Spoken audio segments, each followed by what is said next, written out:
All right. So we have. You know what? I think we brought it up last week. Do you all have a name for your sub team, or is it just? Are you just desert team? Desert. Desert We're a team. company. We're Yeah. Brighton, Norallie are the Chroma, and we're the company. Okay.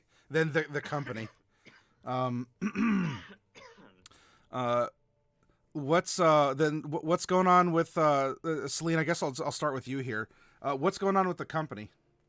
uh, yes, the company. Oh, it's been very interesting, shall we say. A lot of developments have happened over the past little bit. Um, I suppose we're actually getting things done, and well, could very possibly be that we might find ourselves in a position to take control of our situation and steer it towards its the goal that we wish to steer it towards. So the company had a Which hostile is takeover. well,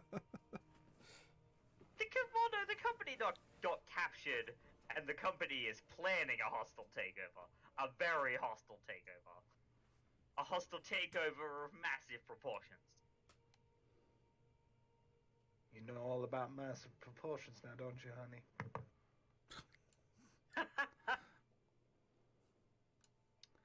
My body is balanced to the golden ratio, so I wouldn't know anything about massive proportions.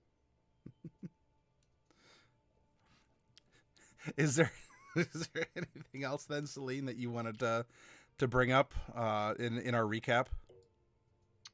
No, that's fine. I know Celta. I know Celta has something that she wishes to say. So I think we should move on to her and see what she has to say about the situation. Sure. So Celine will abdicate the rest of the time here to Selter. Selter, it is your time to shine. What's going on in your noggin?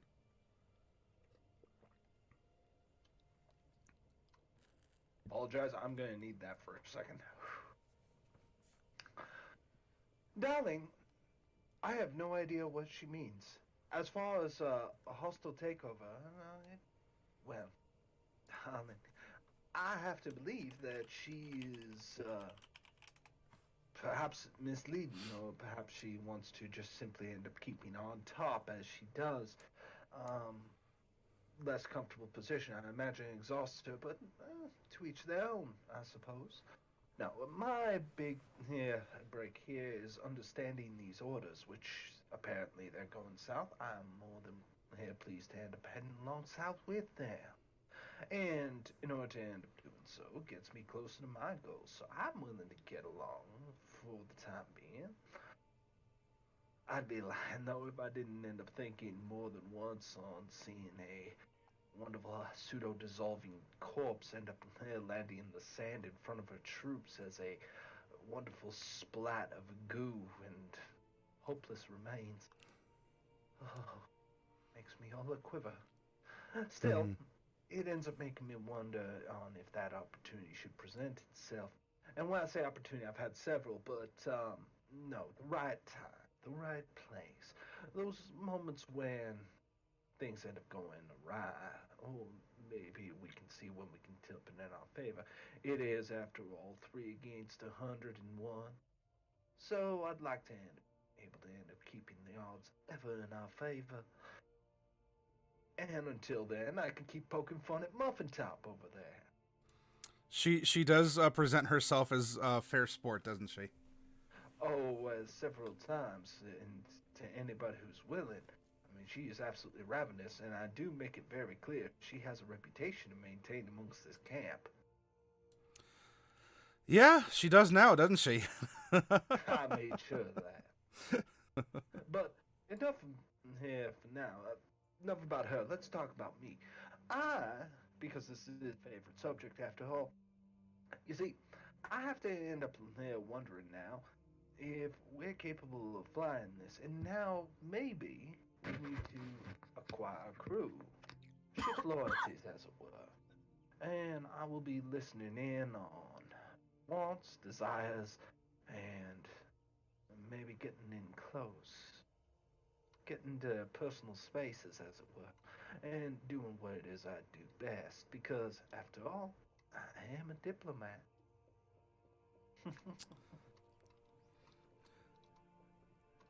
Well, Selter, you certainly put the I in Selter, even though there's no I. Oh, no worries. But there is an I in Mordecai, and there's also one in rigor mortis. Both of here spoken in the same language, so let's send it on over to the corpse. All right. The hot potato falls into your lap here, Mordecai. What's happening in your world? Well, I tried to cast sending. That didn't work because of the damn parasites that are within us. But if those parasites are keeping us from having our minds read and the Shadowhar attempt to read whatever it is that we know that they want, then all the better for now.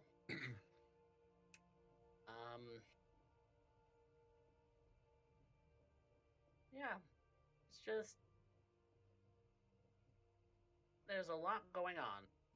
We are trying to figure out what's what these orders are. Hopefully, they can get us in the direction of Alaska, and I'm willing to follow that for the time being, at least, and kind of playing along, like Selter said.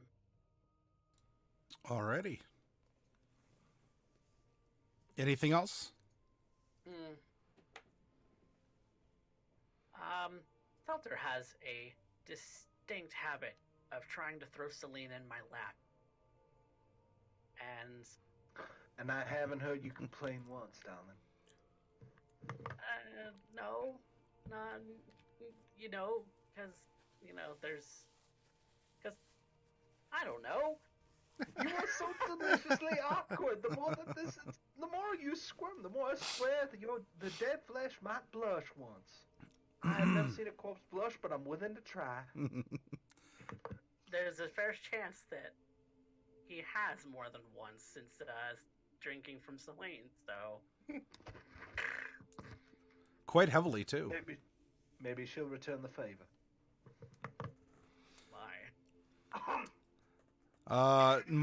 Mordecai, is there anything else you want to add? No, I think I'm good. All right. Let's hop over then to we'll go from Mordecai to Norallie, and we'll do our review, and then we'll pop back to company, and then we'll play through there because then by the time lethality has to take off, that'll buy Chroma a little bit more time to adventure a little bit later in the session. I mean, if any of you have to leave early too, I don't want to hold everyone over all the time, but it just seems to be the most efficient right now to allow for everyone to do their thing the best they can. So Norallie, we got a recap of what's happening with the Chroma company, or specifically the company part of that in the northern desert. What's happening back on Mesomaska to the south? Well, we couldn't get on the boat, so You're breaking out. Oh yeah, the mic is dropping out a little bit.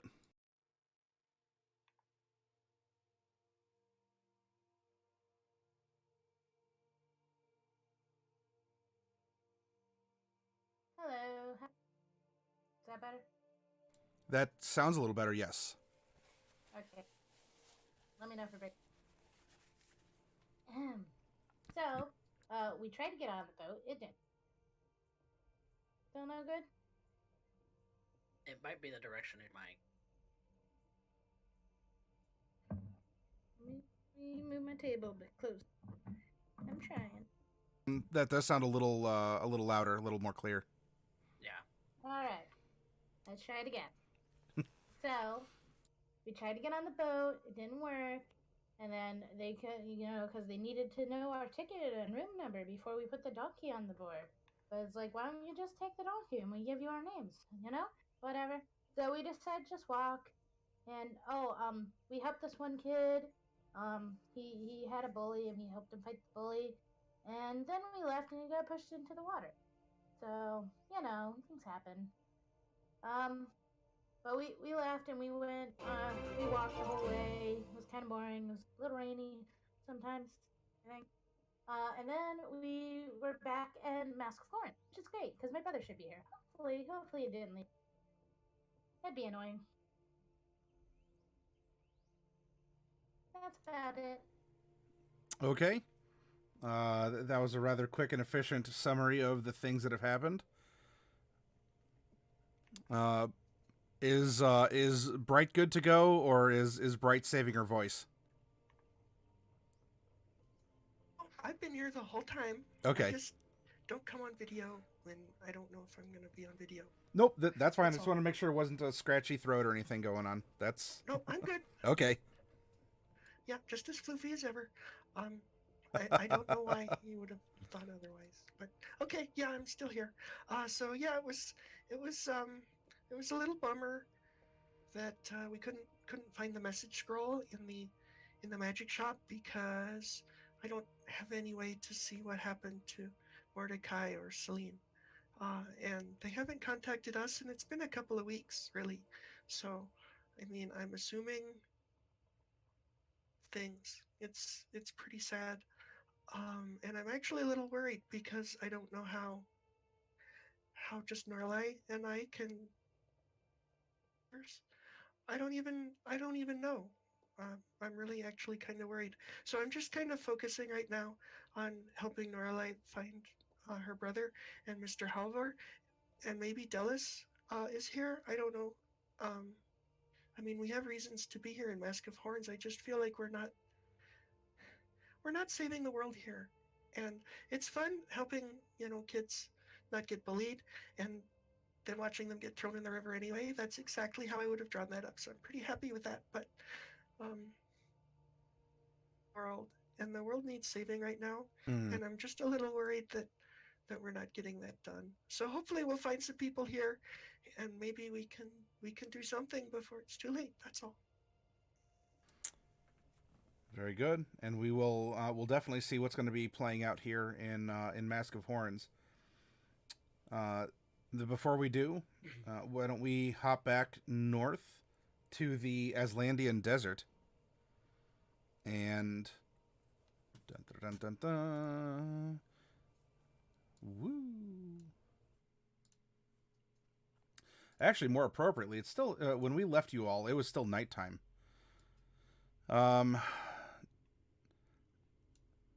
Celine had returned from the latrine, and in so doing, she informed the guards that she had found some unconscious soldiers who apparently had drunk themselves into a bit of a stupor, and they were escorted. They were escorted back to the rest of the camp, and that really left our three players here, Mordecai, Selter, and Celine, to their tent as the late night was turning into morning. Though the sun isn't due to rise for a good amount of time yet. It's on you all. If you have a plan to hatch or something, this is.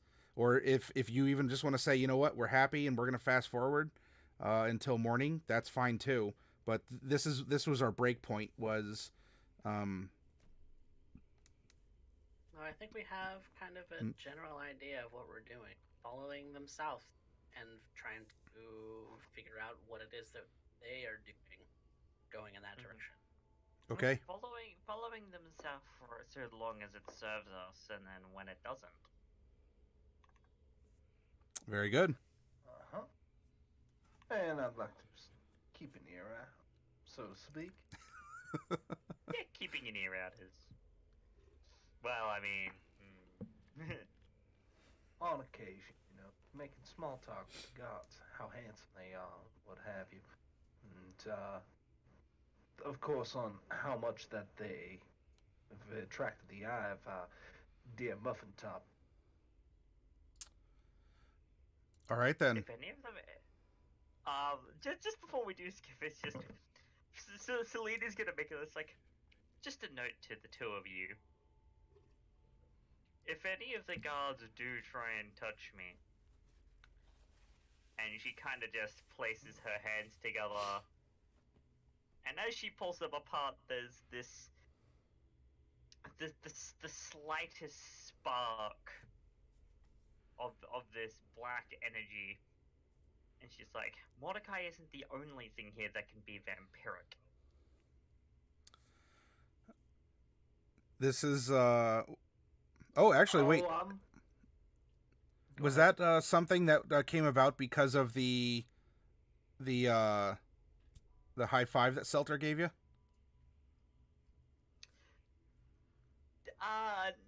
No.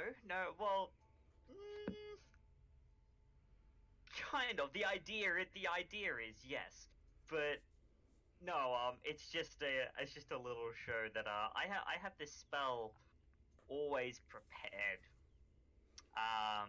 Not actually casting it at them, just showing a little flourish to be like, this is a thing that I have always prepared, called Vampiric Touch. It's Very a good. domain spell for me. Ah, yes. So, The Death Cleric. Oh, honey, you just became uber fun right now. What? Yes. Very well. I'm not sure I want to know what that means.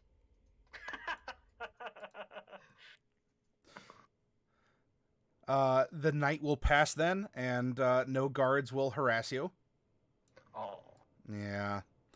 Although, Selter, I know that you wanted to... there was some fraternization that you were hoping to achieve. While you weren't necessarily able to get someone who is... who is a little bit more personal, you did keep your eyes and ears open because you have been really vigilant. And I'll tell you what, I will drop a couple random pieces of knowledge or hearsay or rumors or whatever into your ear hole. I don't know. Or do you use your horns as ears? Like, do you just get vibrations through them? Anyway. Honey, that's for you to explore, for me to know.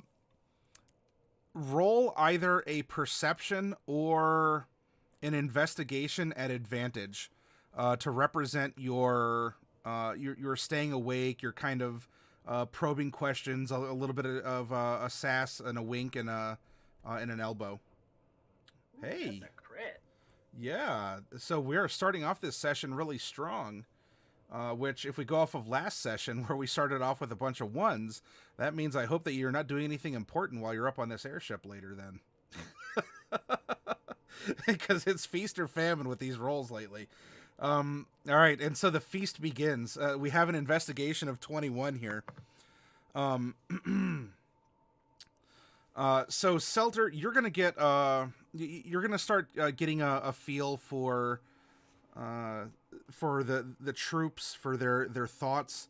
One of the major ones that you're getting is that the movement will be taking everyone south, and from the conversations regarding that, it doesn't sound like this group has encountered any Mesotopian forces yet.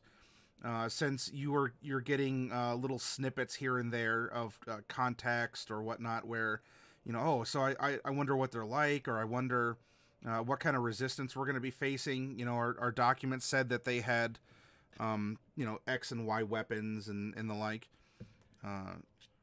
There was also a concern because there was an expeditionary force that was sent ahead, and the expeditionary force has yet to come back. And so these people are aware of that and are wondering just what happened. Are they dead? Have they been taken alive? Or was there a combat in some way? But none of them. Apparently, there were no survivors, or at least no one who traveled back. And so this it's not a clear indication if that initial group that you had heard about through Symphonics was a detachment of this group, but at least they were aware of each other. You are also getting the feeling, now that you're interacting with the camp a little bit more, that the young ladies and gentlemen here they are trained soldiers, but they're definitely not. This isn't coming across as a super elite fighting force. We're not talking about Army Rangers in our modern, or I guess that'd be kind of U.S. centric. I'm not sure what the equivalent would be up north of where I'm at. But they're trained soldiers, but we're not talking these are the elite, the cream of the crop kind of a thing. And especially with the behavior that was shown off, where apparently a couple of them might have snuck a hip flask of some sort of alcohol, and when they had the opportunity to de-stress a little bit, two of them ended up just saying that they were going to go to the bathroom, and ended up celebrating and falling unconscious out that way. Let's see. And for the movement, it does sound like the two ships are going to be carrying everyone. And so this is going to be not just a little patrol where, maybe the marchers on the ground can stay in the shade of the ships or something. This is all hands are going to be aboard both ships, and they're going to be traveling at a slow, measured pace. And it will also be, because people are expressing some concerns, for, well, what are we going to do if they find us, or if they see us? Our ships can kind of blend into the dunes, and I know we're going to be sticking close to the ground. And so there's some tactics talks that, depending on any resistance that's found, or any not just resistance in terms of meeting that with military force, but if there is the chance to talk, they're not interested in taking prisoners per se, but it also doesn't sound like they're being bloodthirsty. So this sounds more like a movement. They're going to a location, and they'll note or confront things along the way if it's necessary. But they're not hunters. They're not trying to find a fight, if that makes sense. Very well then. And if that's the case, well, I suppose we'll have to find out. Okay. Thank you very much. I think it's time for me to get my beauty sleep after all. Very well. Then the morning comes, Mordecai. Well, I don't know if are you taking your glove back from Celine? I suppose just check and see if it's healed up for him. It's still raw.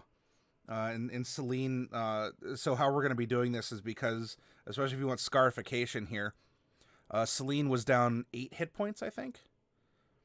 And so she was, yeah. And so Celine, what we're going to be doing, if you want this to become a part of you here, if you do want this to scar, you want to be able to have this be a part of your body, if there's any healing, it's going to start repairing your body here, and so you could lose it. So we'll be playing effectively with you down your hit points from I don't want to call it a ritual per se, but I don't know, maybe the performing arts that Selter was putting on for you there. And so it's still, your flesh is still very raw, is very sore, but it's still there. If you receive any healing, though, after too soon, Celine, your body may just heal this over, and you probably don't want to have to continually go through this process to have a makeshift holy symbol in your hand. Yeah, no. But it is still there. It's kind of weeping. It's I mean, you could provide a little bit of sort of basic. Well, hopefully this won't turn gangrenous and lose my hand, but any port in a storm. Well, I mean, I'm sure I can keep that at bay with magic and whatnot, being a cleric myself. Like, I'm sure I'd be able to keep it healed and clean and whatnot, so that it scars up fine. In being out in an environment like this is, it's not like you're in a swamp or anything where it's all like damp and disease ridden. So with that though, are you going to give Mordecai the glove so that, I mean, you're keeping your hand. You can kind of keep your hand closed, but Yeah, I'll slide the glove off, hand it back to Mordecai, and slide my hands into my robes, such Okay. that they are no longer visible. Okay, so Mordecai, you have your uniform back. Your uniform was repaired from the makeshift session that you were having with Celine there, with some simple mending. So you're back in your old school uniform. Mended buttons. yeah, mended buttons. And on the rotation of the guards here, when the sun is starting to rise, you are fetched by the ones who are currently on duty and are told to make your way towards the command ship. That's what you all were calling it. Right? Okay. Off. Backup guy. All right. You approach, and sure enough, there is Commander Lily and the mage of some kind, the magic user, whatever you've been calling him. Both of them are standing by the gangplank as they've been sort of checking the soldiers. And Commander Lily seems to be a bit of a stickler, especially after such a ceremony. Where she's pointing out where a couple of the soldiers might have missed a button, or that they need to give their shirts a bit of a Picard maneuver here, nice tug down to straighten it all up, and finally it's your turn in line, and Mordecai, she asks you to present yourself. Very, very regimental. You wear those colors well, Mordecai. I'm very proud to see you in them. You may not be. I'm not a military man. I feel out of form. Well, for now, just pretend, especially as it saves your modesty. And she gives you a bit of a smirk at that. Or at least so I'm told.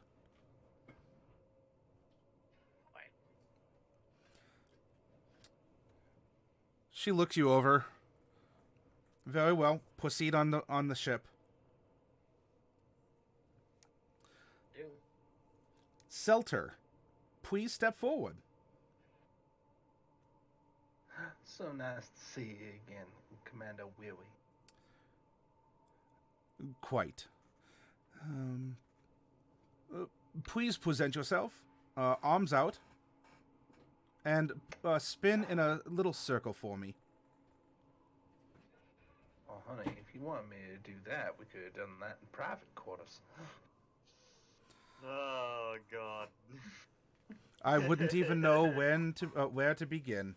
Now, please. Honey, you don't need to. I'll start. Still, if you don't so, just keeping her wine, her little glass out, and your arms out, extends, maybe a little bit of an inappropriate shake, and Shimmy, a little shimmy. bit of a wink. I see. Very good. Please board. Oh, getting rid of me so soon. She ends up walking up on the plank. I assure you, Selter, we will be spending some time together. And now for you, Celine. Please step forward. Do sir. Present yourself, please, and spin in a circle. she will do so, making sure to keep her hand covered. All right. In a subtle fashion. Go ahead and let's see. I will allow for a stealth or a deception to be made here. I'll take a deception. Oh, really? Okay. Really? Oh, this isn't gonna end well for me. Unless she has a +6 charisma. All right.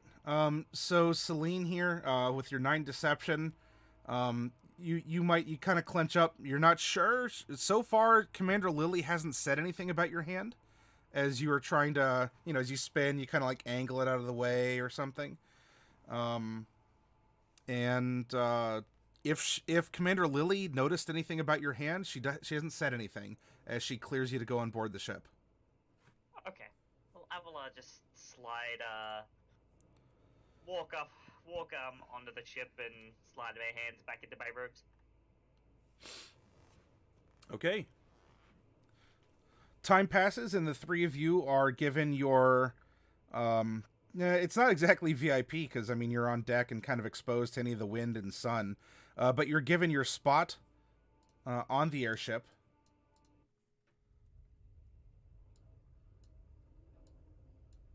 You know, I honestly get the feeling that these guys are going to eventually get attacked, and that we're going to have to help them, and in that chaos will become our opportunity. You are getting a sense of just preparedness. There are orders being shouted. You're getting some mechanical talk, which would be kind of sailor talk.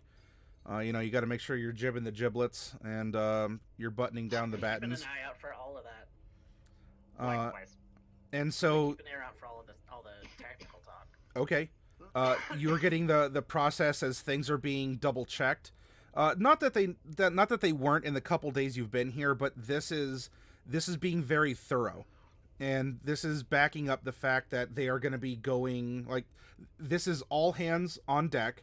We need to make sure that the ship is completely checked because each of the ships are going to be full of soldiers. And on, ship number 1 or whatever the command ship that you're on. And again, I'm sorry to take another sidestep here. I do want to reiterate that both ships they look mostly the same.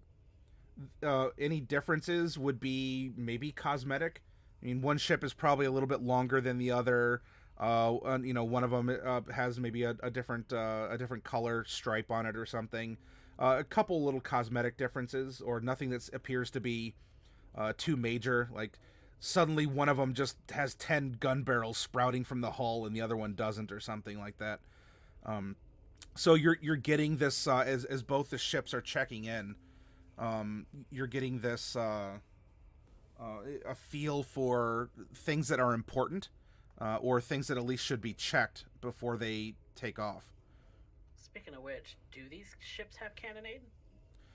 There is no evidence of that. If there is, it's been not used and it's been hidden. And even to the point where in the hull, it doesn't even look like there's little hatches that can open, like little square cutouts or something in the hull. It seems to be fairly solid. Now you do know that the crew does have projectiles. They have crossbows and such, so they might just end up being on deck. And I know the range of crossbows, though. And there's also at least 2 magic users you know of. There could be more, depending. So there's that to consider. All right. Then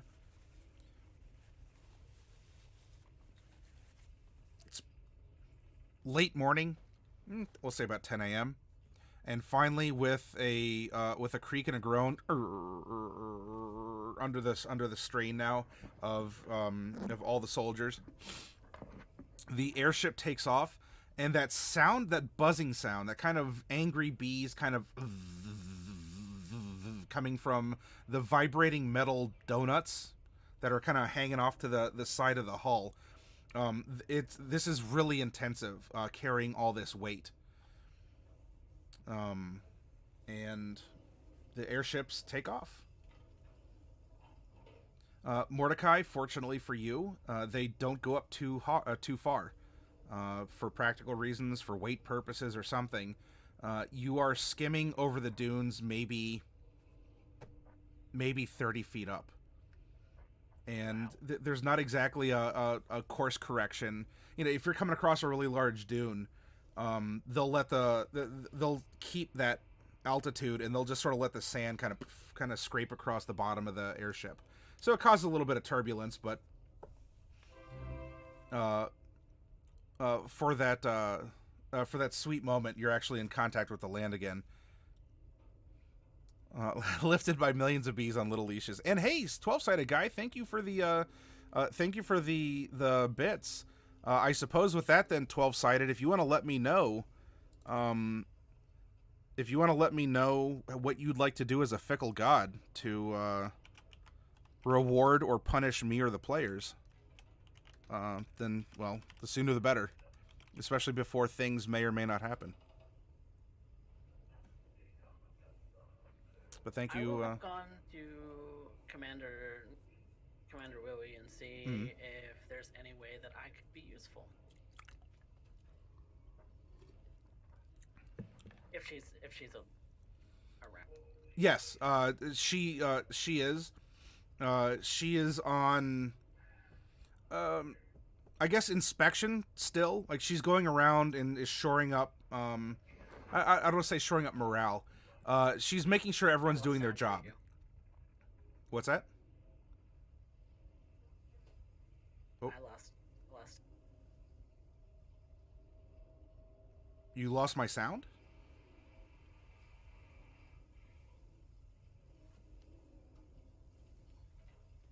Are you muted? I shouldn't be, no. That's weird. It's like I lost audio. Yeah, I lost. Everything shows up on my end. There we go. You good? Now we can hear you. Oh, yeah. Discord was being a derp, I guess. Oh, Yep. maybe so. Herpaderp. Oh, Okay. we lost him again. Yep. Oh no. It's working on OBS, but it's not working. It's spotty on Discord. Yeah. Oh yeah, I am seeing a voice connected. Was bouncing between Wait, red what and again? green. Nothing. Weird. Technical difficulties. Yeah. Gotta love them. That's fine. If necessary, I'll just have to pantomime my way through this on camera. It cut in there. All right. You're hearing me again? I can hear you Yeah. now. Okay. All right. So she's going around making sure everyone's doing their job. And you approach her, Mordecai. There's nothing, Willie, that I need you to do. If you would want to make yourself useful, I suppose you could be a bit of a figurehead at the bow of the ship. You can station yourself there, and I could always use an extra pair of eyes to gaze to the horizon and make sure that our course is steady and true. A spotter, as it. Yes. Primarily, what you'll be looking for are little shapes on the horizon, sort of like what you were to us several days ago. We would be concerned with anyone that we would meet along the way in the desert. Fair enough. But I was hoping to use more of my tinkering skills. I pray that we will not have to have use of your repair skills, as our two ships seem to be in top performance. You may see that we are keeping things pretty low, and that is simply because of the massive strain that the extra bodies are putting on the engines. We don't want to go up too high or to go too fast. But so far, everything seems to be operating nominally.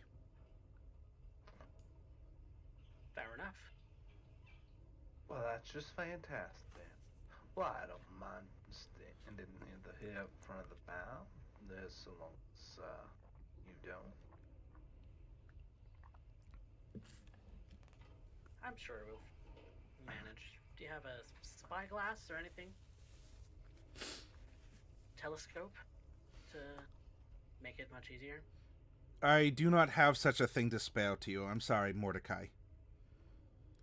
I trust you to use your own senses. And I would imagine that they are still perhaps a little bit enhanced, given your recent meal. Perhaps. Haven't really toyed with it much. Well, no opportunity like the present. Fair enough.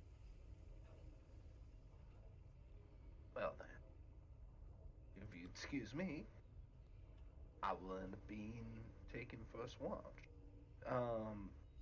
I would like to roll an insight. On Specifically- Commander Lily? Yep. Okay. Simply because this means she's putting us all in one position and, well, keeping us close to a railing while we're 30 feet in the air. There's some thoughts on what might be happening here. Okay, with a With as far as you can tell, she's being truthful about the reasons she gave Mordecai. There could be more to the reason why you're going at the altitude and the speed that you are. But her demeanor is rather she's not exuberant. So when I say jovial, she's not brimming with happiness or sort of like coy smugness or whatever in her smile. But you're Certainly glad to be on the. she's happy to be moving. I mean, fine. Be that way. Oh jeez, 12-sided guy. What? So did you still want to grant a spyglass, or do you want to do like a bigger thing with 500 bits, or several smaller things? Let me know what you'd like to do. So she's definitely enthusiastic. She's carrying herself with a bit of bounce in her step. You know that she's making progress in some way. Something is going to happen. But she's also been truthful about as far as your opinion's concerned, she's been truthful about the altitude and the speed, and sometimes kind of cresting over a sand dune and kind of letting it tickle the bottom of the ship.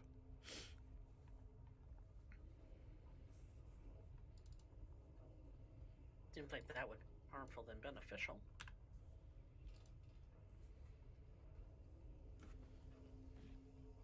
I go back to the bow of the ship and just keep my eyes out on the horizon. Okay. I can almost guarantee that Iselta is not looking for anything. She is enjoying the idea that she might be flying over dunes right now. Yeah. You want to have Mordecai hold you on the bow and just have a Titanic moment of, spread your wings. I'm busy keeping myself busy. Okay. Do we still have a lethality, or do I need to refresh? Nope, I'm right here. Okay. I don't have your Although video you might feed. need to refresh in terms of mic though. Sorry, camera. All right. Let me do that real quick.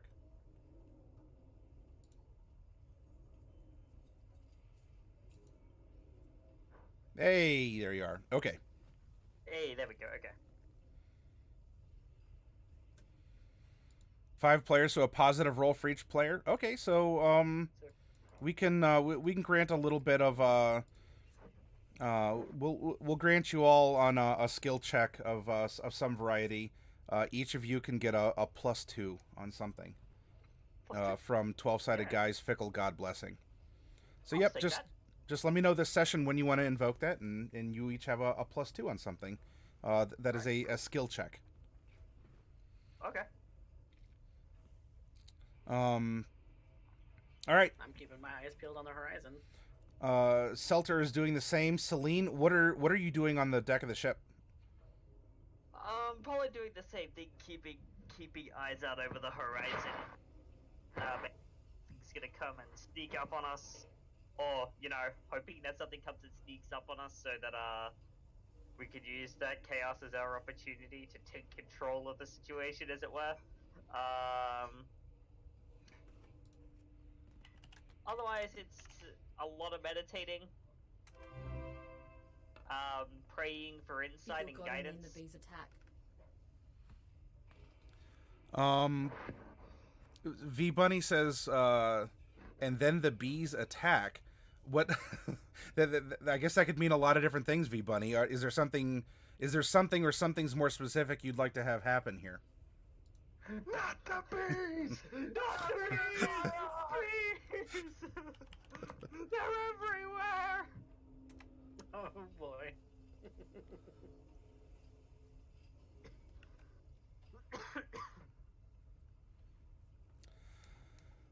Okay.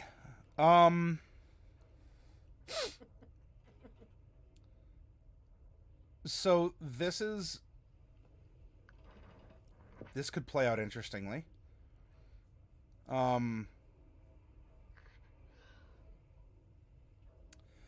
So I rolled a D3 to find out that we have 3 people who are on watch in the party. I mean, there's obviously some eyes within the forces on the ship. Selter, you do not need to see. You do not need to see or make a perception check.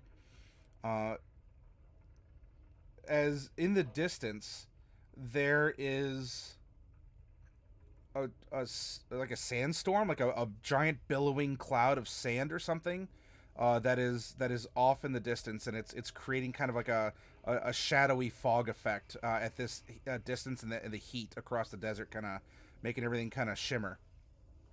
But you do see that on the horizon, it's not people, but it's definitely a low-lying cloud or something. Oh, decisions.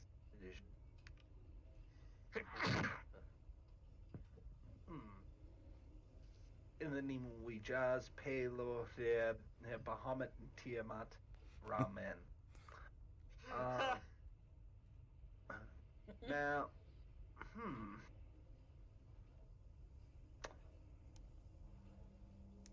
well, I think this might be quite amusing. Wait a second. Hello? I didn't think that was your shtick, Selta. You sneeze out of character, or respond out of character, you bring it in character. Let's do a run with it. Darling, please, I'll mark every single one of them. I have no particular basis. Oh. Right, okay, then it's just very particular of you to mention Palor, because, one of these things is not like the others. Oh, I know. The first thing I'm thinking is I figured I'd throw that in for Mordecai's benefit, but I mean, yes. there you go. Taylor is part of the Mesomascan. Yes, but he's also like a god of the sun. Like I said, Definitely has a for the lot of corpse's influence here. benefit. Fair enough. Now, that being said, would I? Yeah, you know what? I think I'm gonna take advantage of this particular opportunity. Okay.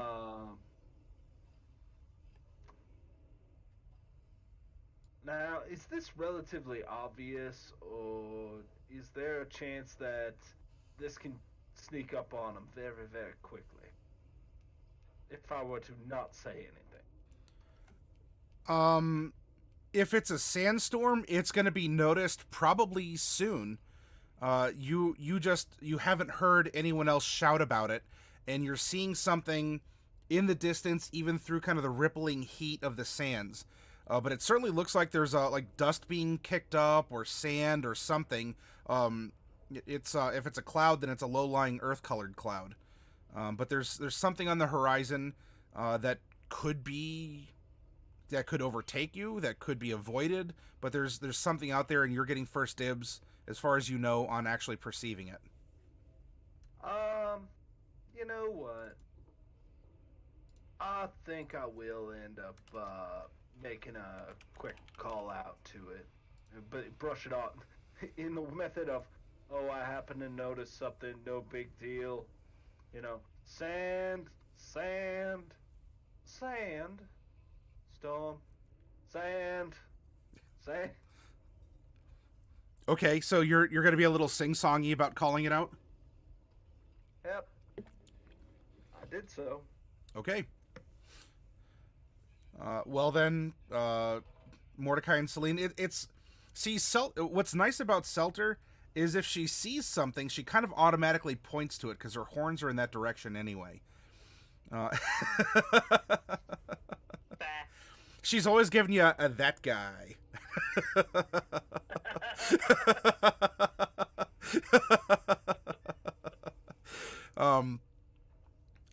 And sure enough, through the kind of a miragey, heat wavy desert air, there is a dark horizon. It is off to the side of the ship, but it is growing larger. Oh, goody. That seems darker than a sandstorm. I am excited. Oh. Celine, you did spend time in Aslandia. Yeah, talking about the wild magic field. You can. Celine spent quite the large amount of time in the wild magic field. So for weird, inexplicable things that happen, it's kind of like, well, you know, weirder things have happened at this point. You know, I turned Jade into a unicorn by trying to dispel magic. You know? Yeah. You could roll a nature check if you'd like to see if you can recall anything about sandstorms or their behavior or their presence in the Aslandian desert, since you have spent a part of your life out here, Celine. Sure, I'll roll a nature. Why not? 12. Okay. It could be a sandstorm. I mean, they're definitely known to happen. You know, they blow through, and you know, if you can, the biggest thing is just try not to suffocate by having sand, you know, like fill your nose or your mouth, or you get buried under it, because that can happen deceptively quickly. Aside from that, it could be that maybe the ships might be able to navigate around it. Seems kind of far off, but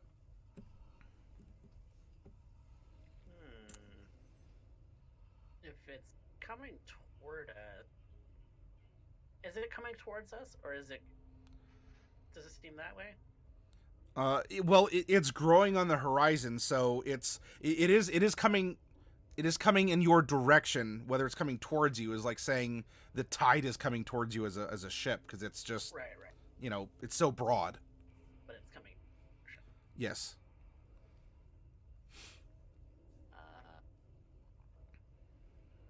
And the rest of the ship hasn't said anything about it yet. Not yet, but we're not saying that you're continuing on for 10 minutes during this. This is Selter saw something, processed it, did a little shimmy, pointed in the direction, and now you're noticing this as well. So it hasn't exactly been a terribly long time. Okay. I'll let Selter take point on that. Yeah. I'll also let Salter take point. I'll be prepared just in case it's not a sandstorm and it's something else, but... To be clear, are most of the individuals on deck right now, or have they retreated into the lower cabin to get their rest, as it doesn't require everybody up top? You are seeing the same number of deckhands that you always have, and so that would mean that the rest are in the hull of the ship, just, you know, playing cards. You can actually hear some of them are playing instruments and singing, probably continuing the festivities and providing entertainment down below. Well, then I'm going to take my sweet behind time to start walking up to the, well, I'm sure I'll be stopped by somebody. Okay. Yeah, as you're walking outside the area where you're normally to be expected, one of the deckhands does come up to you. Excuse me, ma'am. You must stay. Yes. How does this work? Palm forward. You don't need to salute me. You're fist not in the up. military. But I'm supposed to be serving the ship. I just wanted to make sure we're taking proper precautions. Talk, talk, talk, talk. Because I'm supposed to fill in or I'm supposed to report anything to be seen, and I do in fact have something to be seen. Make your report then. Oh, fantastic! I just wondered, is there a formal way to end up doing this? You just say I it. just wanted to be. Oh, okay. Well, oh, what side is? I always get these confused. Starboard. I've never been much for sailing. I'm sorry. To the left. Oh no, it's your left. There would happen to be just a little bit of a brisk thing. If you come over here, and she just kind of points it out. She's eating up like a straight 3-4 minutes with this shtick by the time she points it out. Okay, so you're kind of you're up to one of the deckhands and kind of bumbling around. I'm trying to give it more time as I noticed that right now Celine seems to be poked by Wee Jazz herself. Okay. I'm getting prodded by our staff. Don't mind me. So she kind of just throws her arm over near this individual's shoulders to face him in the right way with the glass and kind of gesturing, "Behold." Okay. I am beholding. You are so you're up there, and while you're having this conversation, there is the call that goes out. That. Yeah, as she's pointing it out, that. And Selter, Commander Lily, comes up from below decks and rushes past you, and she goes over to the railing. Mordecai, she'll stand by you, and she peers over the side, like she's kind of gripping on and you know, acting as a using her hand as a visor.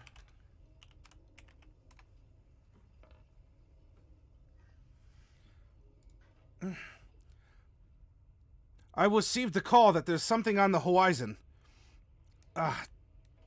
It's too Can you bright. not see it? I washed up from below decks. The sun in my eyes. It's. What did you see? Sandstorm. It appears to be some form of swanstorm. How would you end up saying? Yes, a big whirly thing over there.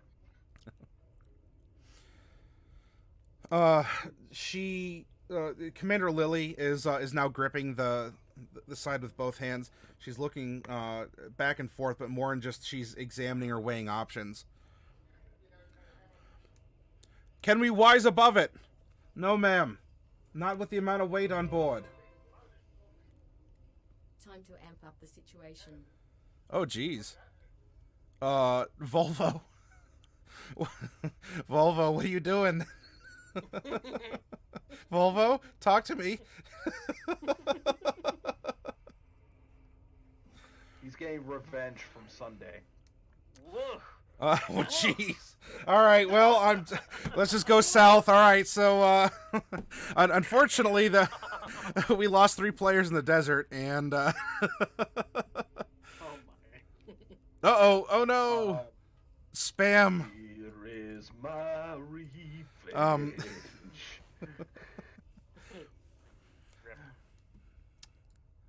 All right. Okay, you'll private message it. That's fine. I'll look for it. I'll look for it on the Discords then. All right. So apparently something super secret's happening here. You better hurry then, Volvo, because things are playing out as they do. As far as everyone knows, there's a sandstorm on the horizon. And there may or may not be bees that we know out of character, but we'll have to see. All right. So she's just kind of blinking the sun out of her eyes, and so sandstorm, and apparently you can't rise above it because of the weight. And at can we outrun it? No, ma'am. again, we're too weighted down. Damn it all. That's it.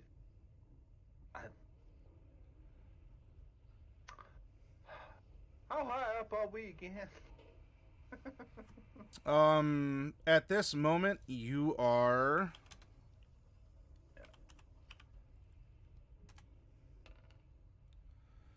You must be passing over a rather tall sand dune because the top of the sand dune is only 10 feet below the ship. Oh. Well, give it time. Wait for an appropriate opportunity. Because I have time.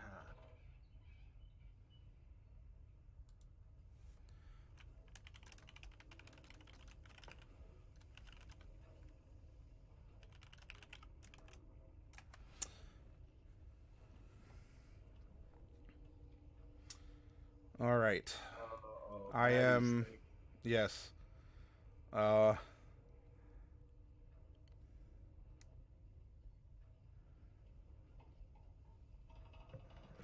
order goes, "WAN the ships! Everyone prepare for a sandstorm!" And Commander Lilly looks at the three of you. It appears that your presence has been requested to be below decks while we wait out the sandstorm. And she says so very formally. She has kind of a clenched jaw. She seems rather aggravated, because she was hopeful before. Selter, you were definitely picking up this vibe. This is progress, and like we're moving through the desert, and now the desert itself seems to be moving upon the ship, and so the three of you. Oh, go ahead. Sorry. Celine's like, I don't want to question your judgment, but are we sure that's a sandstorm? That doesn't look like any sandstorm I've ever seen. I am an Aslandian native, after all. If you don't think it's sand, then what do you think it is? I don't know. Oh, It's so I dark. know. It's so dark. It's too dark to be sand. Maybe it's...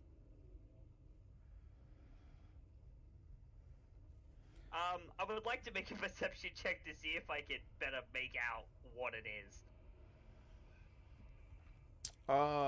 Sure. Go ahead. Roll it at disadvantage, though, since it's still a kind of a ways off and through the waving hot air of the desert. I'll add the +2 to this. Sure. So that'll be an 11. It's still a brownish cloud that's approaching on the horizon. It's like, I mean, maybe the heat's playing tricks. It could. Maybe that's kind of why it seems to be like shifting and waving back and forth. I don't know.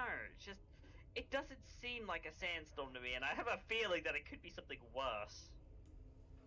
Worse? What could be worse than a sandstorm? Desert. I mean, insects live out here, don't they? I don't know. I'm the one who's an Atlantean. You're the native. It's I'm like, from Mesomasca. so, lots of insects live in the desert, and in order to stay alive, a lot of insects like to move together in swarm. So it could be an insect swarm. Oh, Maybe. goody. Don't know whether that's actually the case or not, but it could be. If that's the case, my dear here Commander Willie, you're really gonna want me up here. At least for a short period of time. I mean, I don't remember if there's any insect, what insects out here move in swarms, but I do know that there are some. So it could be anything. Maybe around an oasis, there's a bunch of gnats and some different like blowflies and stuff. Did I just hear blowflies? Yes. Well, what are we planning on doing then? Oh, I'm gonna be most useful up here, I can guarantee it. Yeah, if it's an insect swarm and not a sandstorm, then going below deck isn't going to... Isn't gonna help, huh? Yep. Hello, kitty. Yep. You may have heard him meowing a little bit Get earlier. your cat butt emojis. Yep, get your cat butts out, everyone. Yeah, get the cat butts out. It's an official Matty stream now. Okay. It's like, well, works. think of it this way: if it's something like, if it is an insect swarm, if it's something like gnats or blowflies, then we'll be fine. If it's something worse, then going below deck isn't really going to help. I don't like the sound of that. Well, I would like to roll a nature check to recall things about the kinds of insects that swarm. Sure, go ahead. Because I figure, considering we're talking about insect swarms, it's like, what's worse? What could be worse? Oh, now you roll the 19. Now you do that. Okay. So there, out here, I mean, a lot of the bugs that exist, do just travel in packs or swarms, simply because that's how they spawn. Again, a lot of it is dependent on water sources, and so they'll all be born at once like the eggs receive water, and so they'll all hatch at once, and they'll create like a big, a cloud or something that will last for a while before they all just invariably die off, but not after, laying more eggs in the mud to sort of be refreshed. And there's terrestrial, there's some terrestrial bugs, that travel together as well, like scorpions and some other things that you'd find in the desert. Fortunately, as far as you know, there aren't any scorpions that fly. I mean, there's like stinging flies, but they're not like scorpions with wings. We're not talking Gligers here, everyone. That's in Pokemon. Yeah. No, I suppose we just wait it out. It would probably be better to try and go around it if it's something like, if it's gnats or blowflies or something, then it'll be fine. But if it's something worse like, locust swarm, if it's a locust swarm, then it would be better to go around altogether, because bugs of that size will... I mean, I'm not too sure on how the engine works in this thing, but I don't think it would be able to take a massive intake of locust. Something like that would give you a clue where you are in Aslandia, as the Fallfire Plains that are to the east of Aslandia they can have large like grasshoppers and locusts and other problems like that. And if they've made it into the desert, that must mean that you're in the desert close-ish enough, bordering the Fallfire to the east. But if this is some kind of some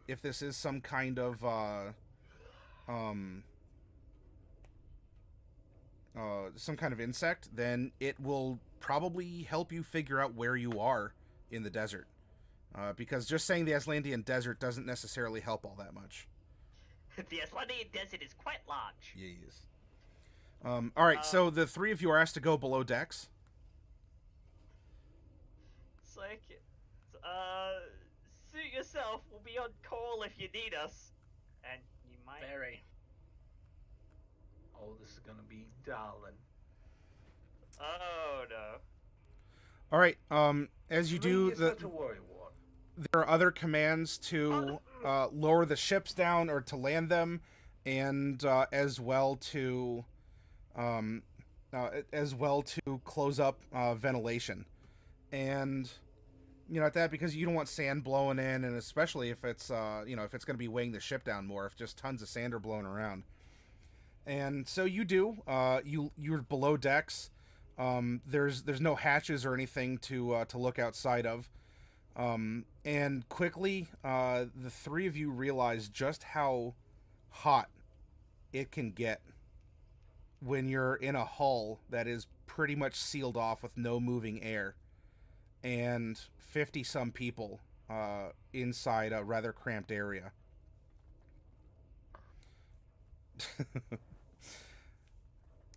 And so I'm now keeping an eye out for anything interesting. There are there's nothing really to keep an eye on unless you're talking about other people. Some of the soldiers just continue playing card game, and a couple others are making some music here, and others are just like, oh well, I guess we're gonna be okay, right? We'll be okay. And every once in a while, you're hearing a report from above, as it sounds like there's someone who is up top and is, is still scouting and waiting until the storm hits. Like there's the person on lookout. You do not see Commander Lily, which means that she is she's probably above deck. And so down below, there's the others, and you can hear outside a little bit of sand starting to kind of like some whatever making sounds against the side of the ship, and then you start hearing hail, like the sounds of something of like solid things that are impacting the side of the ship, and that's really odd that there's hail and coming and coming down through the through the hatch down to the main hold here is Commander Lily and the lookout who is screaming and batting himself like get him off. What's happened? And that has all the soldiers are now jostling because not everyone can stand to attention, and Commander Lily is helping to kind of like dust this person off, kind of like takes his shirt up and just kind of like gets that off and beats it against the side of the ship. Like, so it seems I was right. What kind of bugs do you got out there?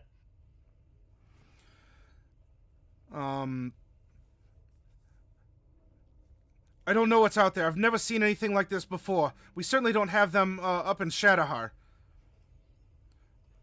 Everyone just stay calm, and you just hear more like rocks pelting there's the ambient like blowing of the sand and the as it is hitting and sliding down the side of the ship, but you're just getting this absolute like hail. Yeah, it is all over. Are there any bugs on? Like, were there any samples of the bugs in the guy who got attacked? Like, in terms of like in his clothing or anything? Yes. His uniform shirt was like was ripped off of him, and Commander Lily was like beating it against the side of the ship as hard as she could. Yep. Can I identify?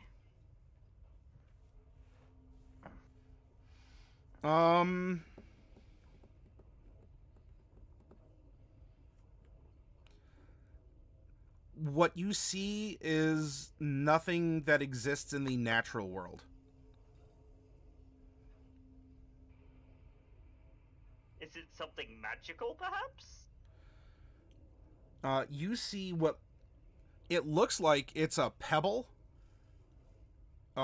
It's a pebble with wings, like semi-translucent wings, the color of sand.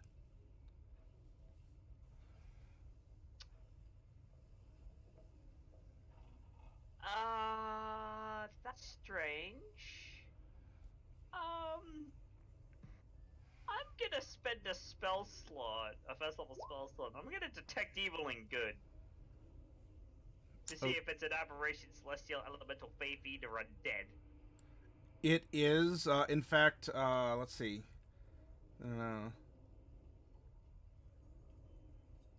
As well as where the creature is located.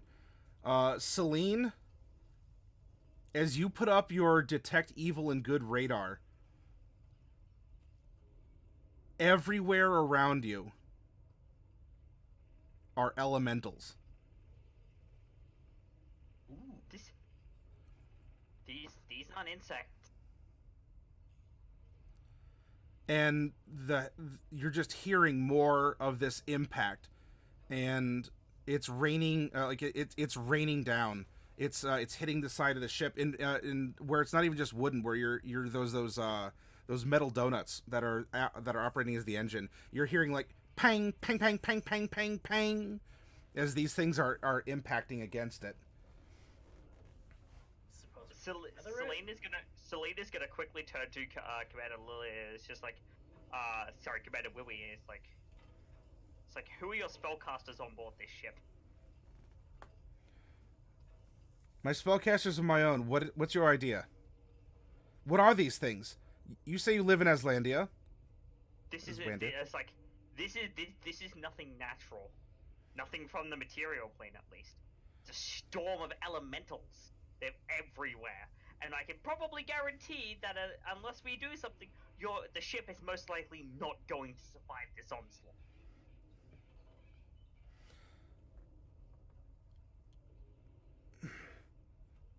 If you don't have an idea, then stay put. I'm going to talk to someone who might. Well, I was going to formulate an idea, but I need to know what we've got to work with first. You have your own set of unique skills. I trust you. Now, go do what you're going to do. Pang, pang, pang, pang, pang, pang. And the ship begins to give a groan. This ship's not gonna hold. Coming from the ceiling. Well, barriers are up. The top deck sounds like it's gonna collapse.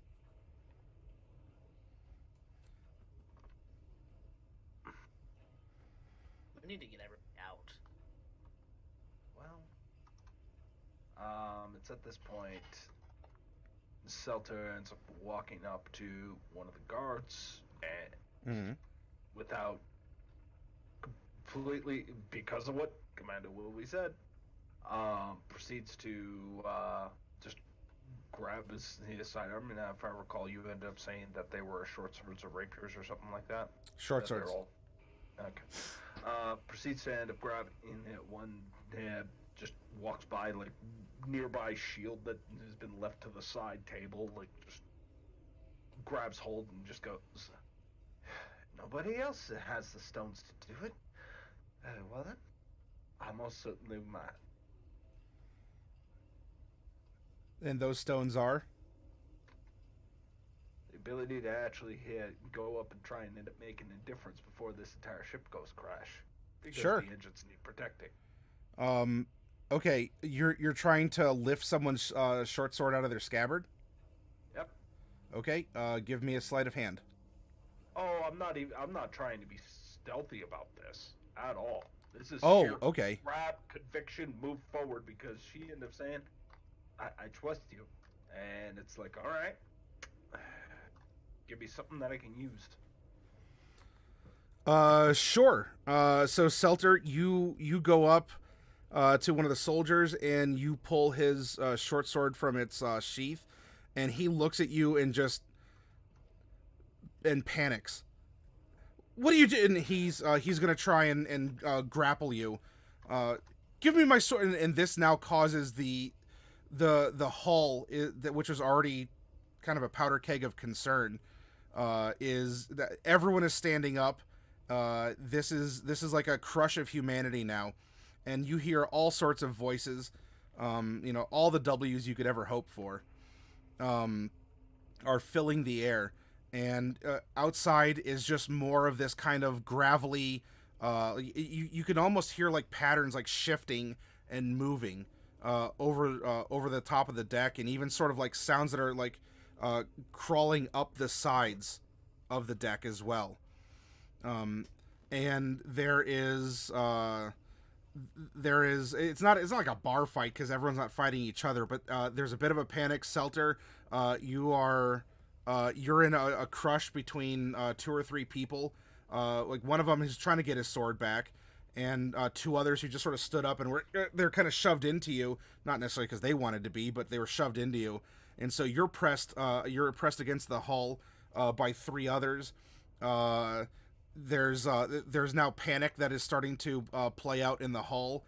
Mordecai, what are you doing in this situation? I'm just shouting. I don't know. Everybody out! I'm gonna snag a sword on the way. Now, you told me to roll in athletics. Did I hear that right? Athletics I think Trying to for... grapple me. I think snagging a sword might be a good idea for me too.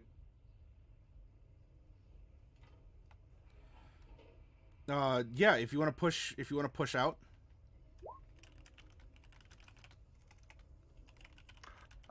This is one of those situations where somebody tries to end up grabbing hold. You end up grabbing by the collar, put them into the wall, and just walk on by. Okay, 28 athletics. Sure. You're very you are able to I make an example of it. reverse Make it this, very clear. and in this crush, you still find the strength that you whip this person around, and his head goes off the side of the side of the ship, and he just kind of slumps on his side. I'm taking a sword. Celine. Yeah, no, I'm also going to take a sword because we're probably gonna have to fight these things. All right. So you're removing other soldiers' swords. Yes. Are you trying to be sneaky at all about this? Maybe from a guy who just got passed out. Well, Selter has that person's sword. Okay, then I am taking one that's lying around. There's not one that's Yeah, lying around. Everyone has been. Yeah, they're all ready. So Yeah, like swords aren't. Yeah. The only sword that's out is the one Selter has, but there are swords on hips. And yeah, in the cluster, I'm gonna swipe one. yeah, I'm also gonna swipe one in the chaos. The chaos is our opportunity. Sure. If you're not being obvious about it, I don't need a sleight of hand at all. You could just go for it and pull one out. Yeah. All right. Short sword. Yep. Short sword. Alright. Alright, so don't have an piece of armor, but I do have a shield, so keep that in mind. Selter, with the sword you have in hand, there's another shove, as it sounds like more soldiers are taking offense to having their swords being removed from their hips by Mordecai and Celine. And there's hey, watch where you're... And one of the soldiers is pushed onto the blade that you are holding, and your blade is impaling this person. Mine? Yes. Whoops. Delicious. But that doesn't matter much to me. I will simply unsheath it pull it up from the meat sack that decided to volunteer to be a sheath. Okay. And just keep moving towards the entrance. Yep, top deck. Okay. You're pushing out. There's definitely a fight going. There's cries of "She killed him! She killed him!" And this is turning into quite the boiler that's ready to blow. So we have so many people who are already hot. They're already, agitated, and now there's these things that are outside, and all of this is happening. The doors burst open. Go ahead if you're going to say something. Very well. The doors burst open at this point, and it's at this point now, if I understand this correctly, there's below decks, and then there's the captain's quarters above deck. Is that not correct? There's... Give the picture we're given. You're given that there's a hull area that's below deck, and then there's on deck. I mean, there's probably little, like, minutia, but I don't have a blueprint, because, honestly, that's all you would have seen is just the deck and this more, like, the cargo area where everyone is staying. Well, if that's the case, I'm going to end up starting to head out. And if anybody cares to follow, fantastic. If not, they ain't worth the salt. I'm following. All right.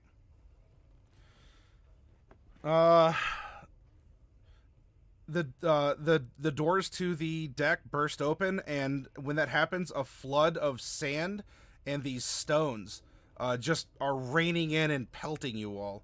And Selter is the one who's taken the lead here.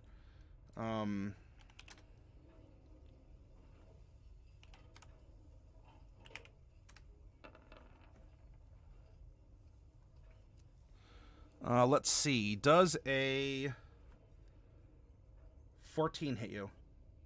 14 will hit me, as my armor class is currently sitting at 13. Gotcha. All right. So several of these things impact you. Only two are going to be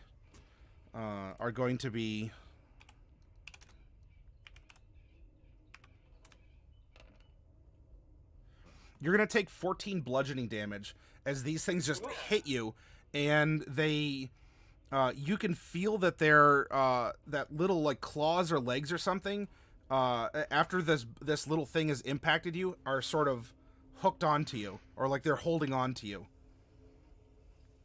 Oh, well, ain't that just adorable? Well, And you can now see that the deck is just covered in these little kind of like 1-inch stones that have these wings. anything larger flying around? No.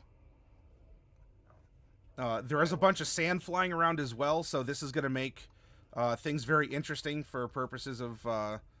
I mean, you can swing. You can swing blindly, or you can go blind swinging. Depends on what you want to do with your eyeballs. But there's definitely a lot of sand flying around that could end up in your eyes or nose or mouth. Very well then. This is gonna be tricky. Try and end up making my way closer to the engines in order to end up see if we can dissuade them a bit. Okay, walking through the sand and the pebbles here, the pebbles, quote unquote.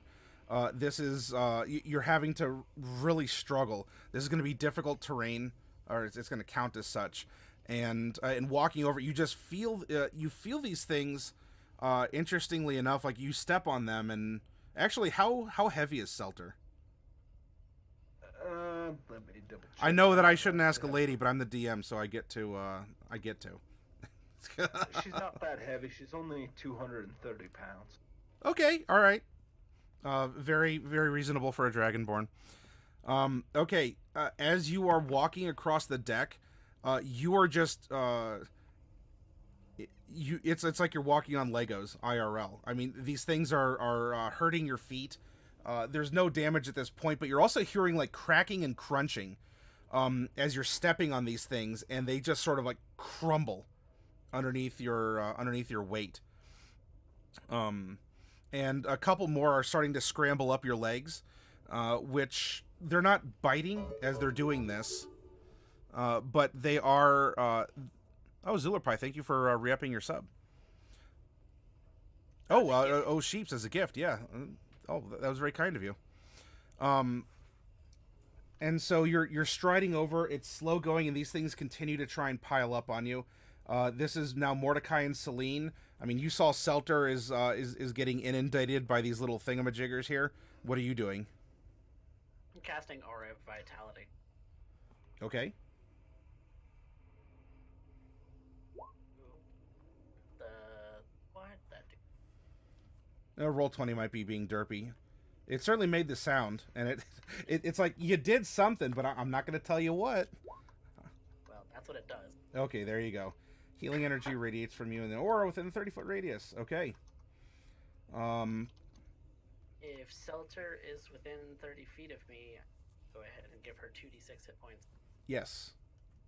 She is. And you get 7 back. And that's a concentration spell, so retain that. Okay. And Celine? Right.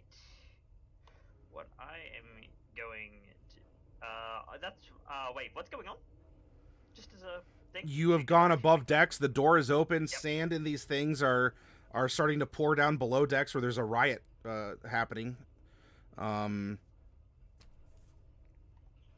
But Right. Selter took any of the initial brunt of whatever's happening here. Let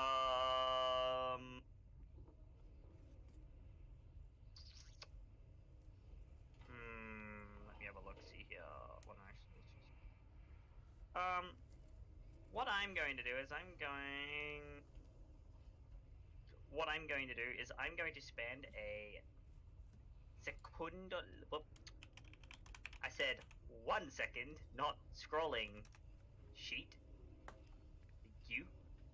And what I'm going to do is, where is it? I'm going to be casting Calm Emotions. Ah, okay then. And I'm going to catch a 20-foot radius sphere of these soldiers, and if Commander Lily is freaking out, if Commander Lily and the doctor slash other caster is freaking out, then I will make sure to target it so that they are in that radius. It's difficult to tell at this point in time because of just everything that's happening. But for sure, your calm emotions goes off, and that 20-foot radius is going to hit most everyone. These aren't the. We're not talking the Titanic or anything that's flying through the skies here. And so this is bringing a something more reasonable, but of course there's shouts of, he's dead. It was the lizard one. She's the one who killed him. And so there's you're doing your best to magically and even just audibly yourself trying to keep things in order. Yeah. But there has been an attack of sorts in this crush of humanity. Now the others are going to do things somewhat orderly, and they're going to start filing out of the ship because some are trying to escape, and others are no, we're going to go after her, and so they're trudging up, and they are going to begin being assaulted by these things that just they crash into them, and then they seem to just kind of cling on and hold on to them. What are these? Get them off! Get them off! And there's some confusion in the ranks as things are happening. Selter, we're back over to you. You are in this gigantic swarm of sorts.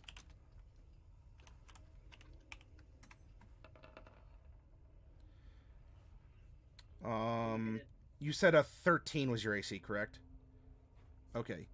So 2 more are going to impact you.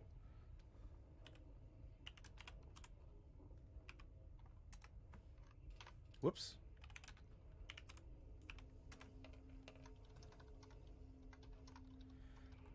Uh, 14 more bludgeoning damage as they impact you, and they're clinging on, and you feel yourself starting to get weighted down as more of these things are holding on to you, and they're not letting go.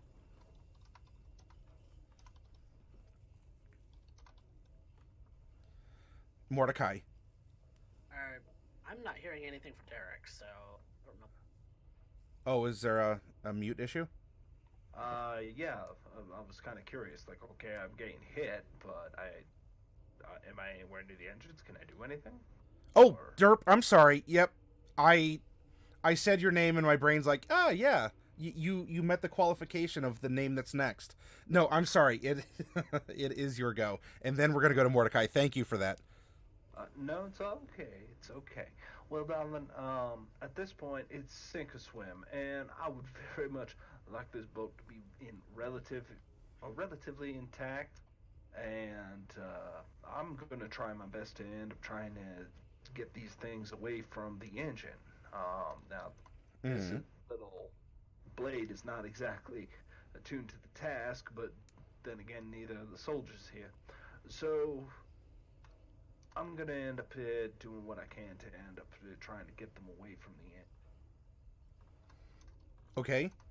Are you just gonna like use the sword to try and scrape him off? You want to try and poke at him, or how are you going about doing this? As this swarm of small rocks that is flying in this sandstorm is buffeting everything, and you hear the boat is still kind of creaking. You can even see that some of them are clinging onto the side of the like the ones that would hit the side are just holding on to it, and others are just sort of like rising up. So it's almost like it's being entombed. I need to end up clearing. If I understand this correctly, it's a propeller, much like we see in the image here. The engines are more like metal donuts that are sticking out the side of the ship. Very well then. Yeah, there's 6 of them. We need to scrape and keep that thing taken off. So, I will do what I can. I have no idea if this is gonna work, but I'll end up rolling the attack. Hopefully, using the blunt end or the side of it just to end being a wider arc, be slicing into these things. I don't think matters. There's countless numbers of them. So this is you trying to scrape as many off as you can, as they're clinging onto everything here. Mordecai, this is so now Mordecai, it's your turn, and you are also you are in this swarm of things. Does a 13 hit your AC? Right now it does. Okay. So then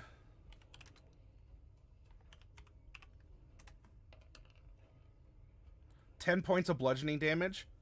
Ah! As several of these things are impacting you and they're clinging on to you, and you feel like you're starting to get weighed down. Nothing mechanical just yet, but they're hanging on to you. All right. So yeah, first off,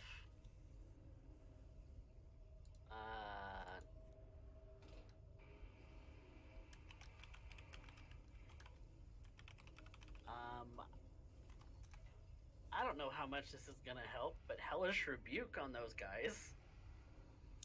Sure, you can Hellish Rebuke on it's one target though, isn't it? Yeah. Okay. Sure. So one hits you and you just look at it and you just give it that look. And They're gonna explode. yeah, it just and it pops into kind of sand and dust. And its little wings are caught up in the wind.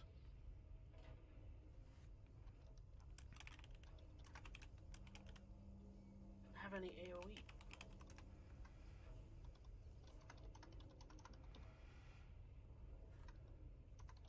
Bonus action, I am healing myself.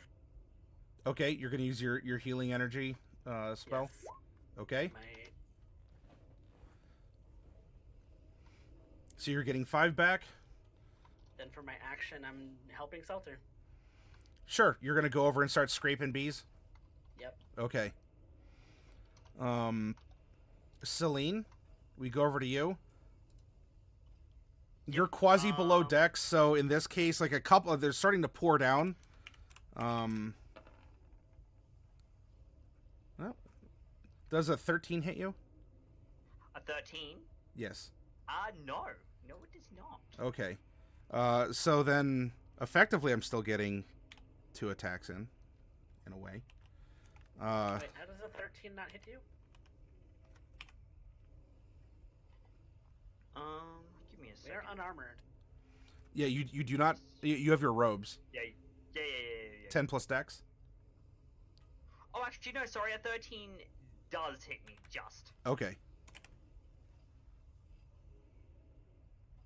I was gonna say, I thought we had the same dexterity. Okay. So one of these things just zooms. Because in the case when there's a bug and like it just flies right in your ear or your nose or your mouth or whatever, you're like, really? And so one of these things just absolutely beans you. And so this is going to be 22 points of bludgeoning damage.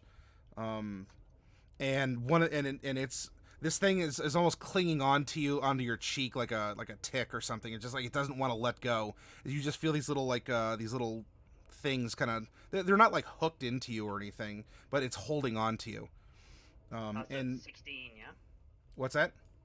16 damage? 22 damage. 22. Yes. 22. Ooh, that hurts. And a lot more of these are pouring down through the hatch as well. So the other soldiers are getting attacked too. What are you doing though, Celine? Yep. Well, while I've got it, I may as well make use of it. I am going to cast me some good old-fashioned.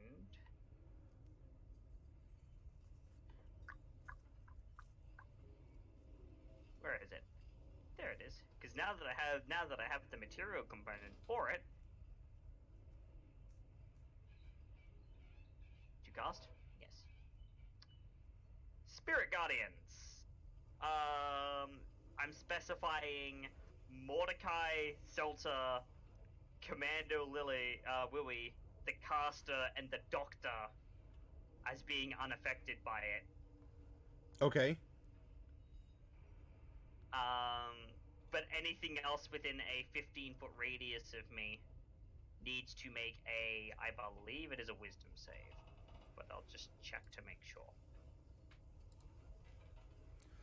This is going to be a goodly portion of soldiers, as a heads up. That's fine. Okay. Wisdom save, yes. Okay. So you're getting a lot of these rocks are starting to sort of pop and explode. I'm not going to roll for, a bunch of little of these things. And the soldiers are also being affected by the spirit guardians here, as they're already incited, but they're also suppressed. But now this is happening, and it's attacking them, and so this has them really stirred up. It's 15 damage. Okay, so this starts your spirit guardians manifest, and this is what's going on. Let's go. We can heal them and revive the dead. The boat continues to be battered by more and more of these rocks, and you hear a couple of the planks are beginning to creak and break. And Selter, you're over by the engines. Things are continuing to swarm and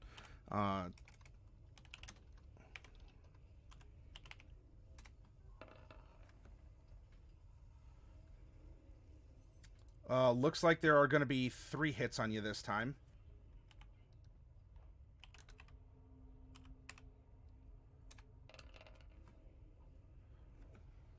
And that is going to be 33 bludgeoning damage.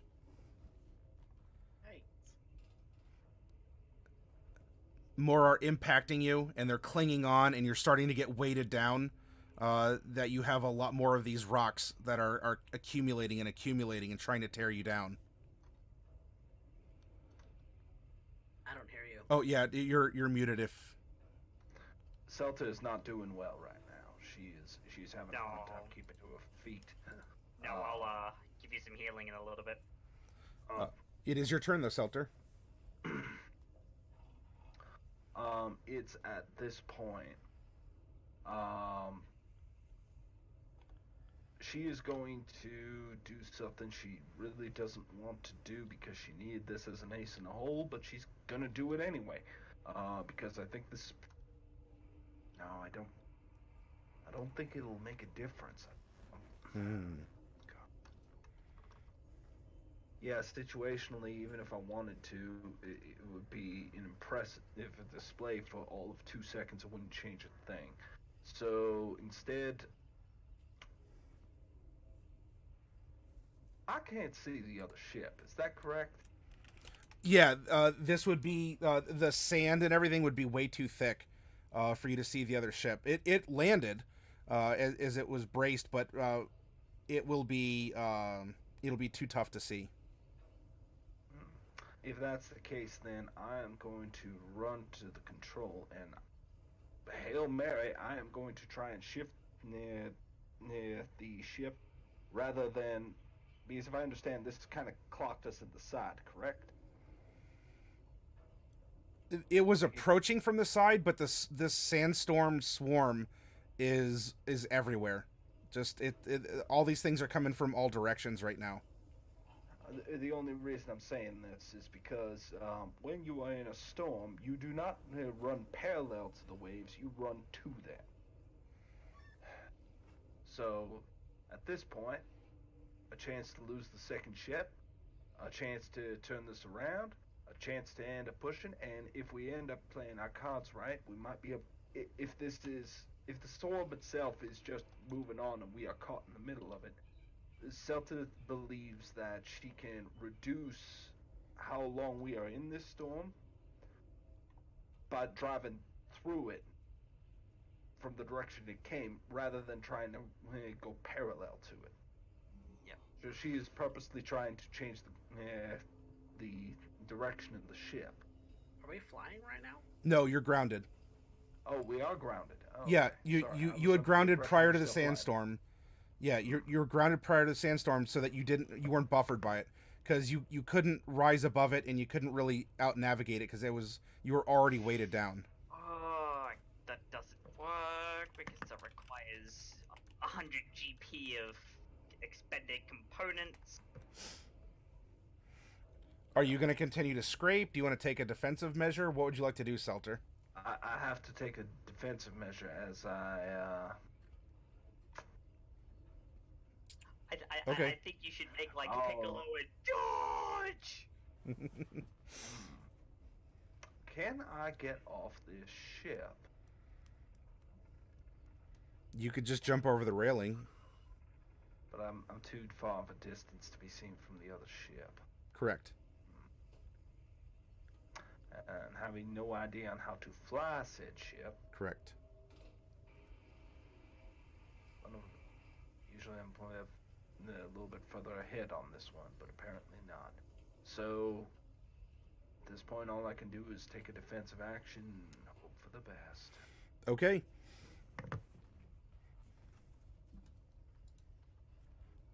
Mordecai, we're starting your turn here.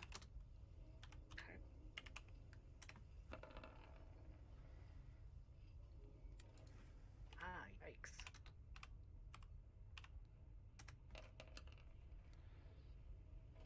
$25 bludgeoning damage, and you're being weighted down by more rocks that are clinging to you. They're just holding on, and they're really weighing you down. All right.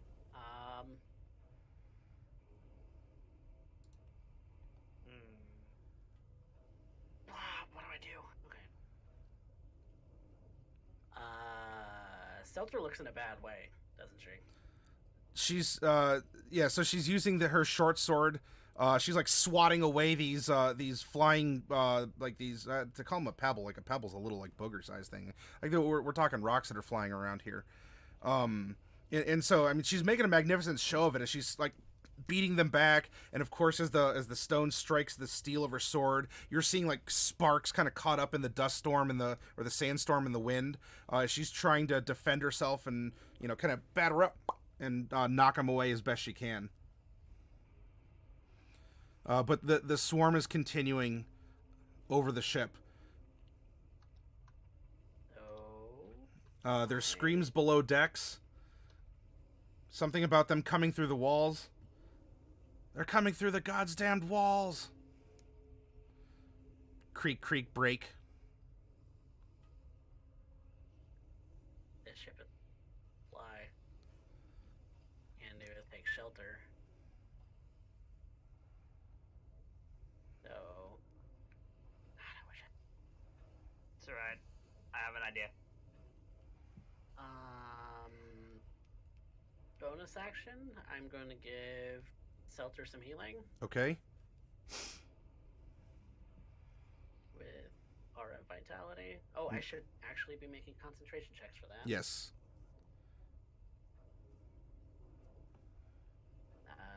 Okay. Well, So that'll the last battery of rocks is gonna knock the spell out of you there. Okay.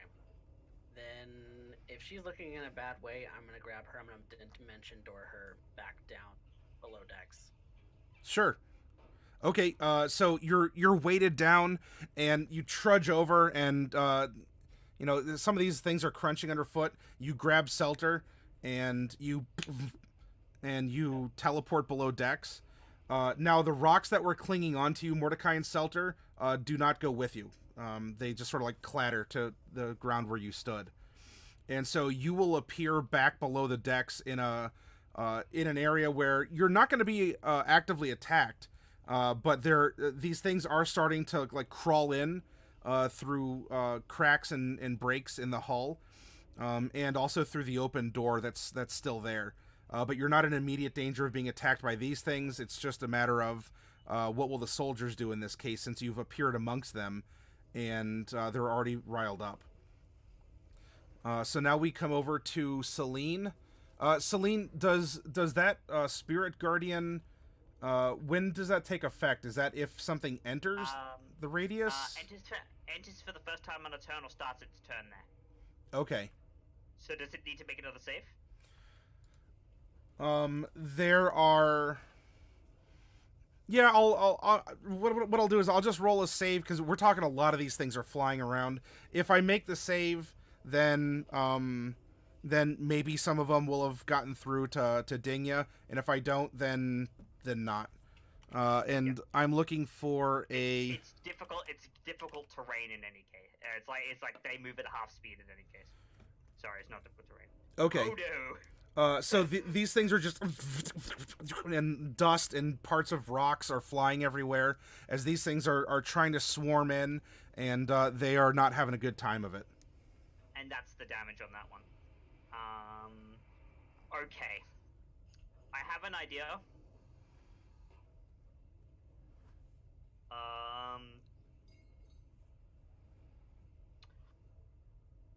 Celine is going to place her hands together and begin chanting.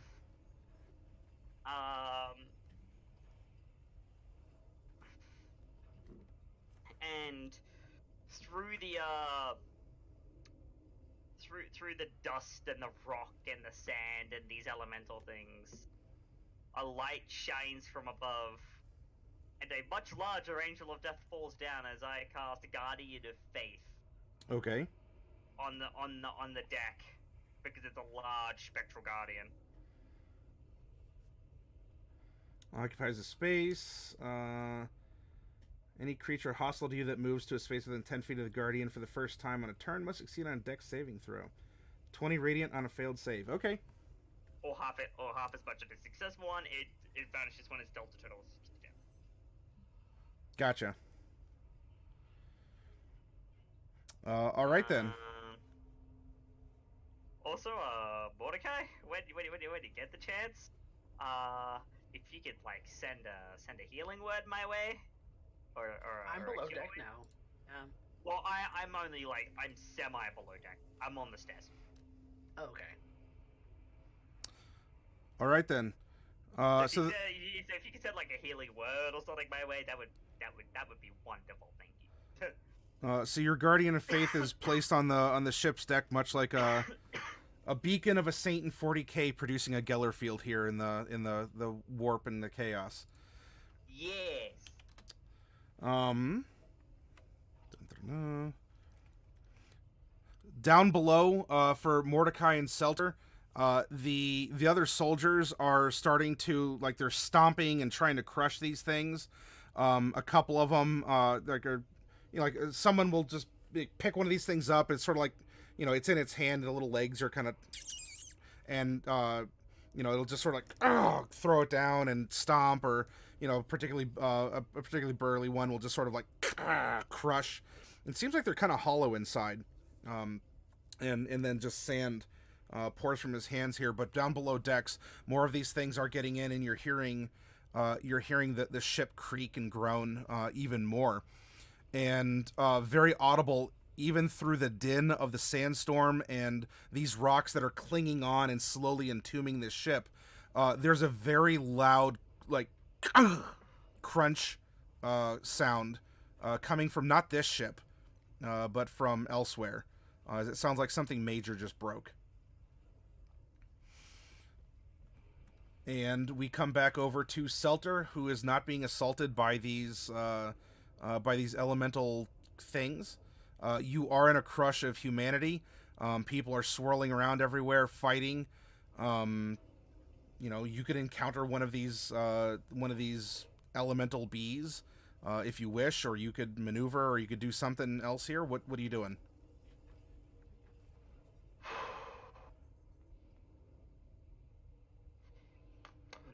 Who's the one that looks like the most under attack? Like, as far as the individuals in here? To discern that is just, it's going to be completely impossible. You have a packed hall full of soldiers who are all, these things are starting to like pour in through cracks in the hull, and they're already agitated, so there's no one who's... And there's 100 people in here, if I understand that correctly. 50. 50. Tightly packed.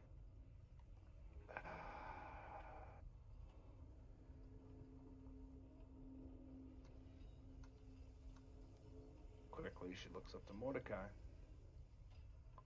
Well, dear, what do you think? Go for broke? Or live to fight another day?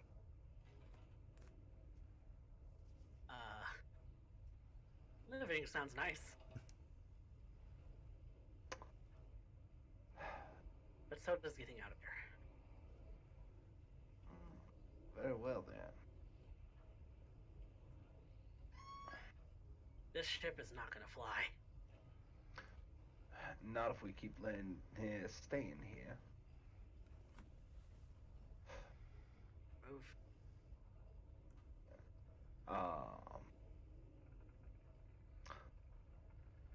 Well, if that's the case, she ends up breathing, "Gentlemen!" Mm-hmm.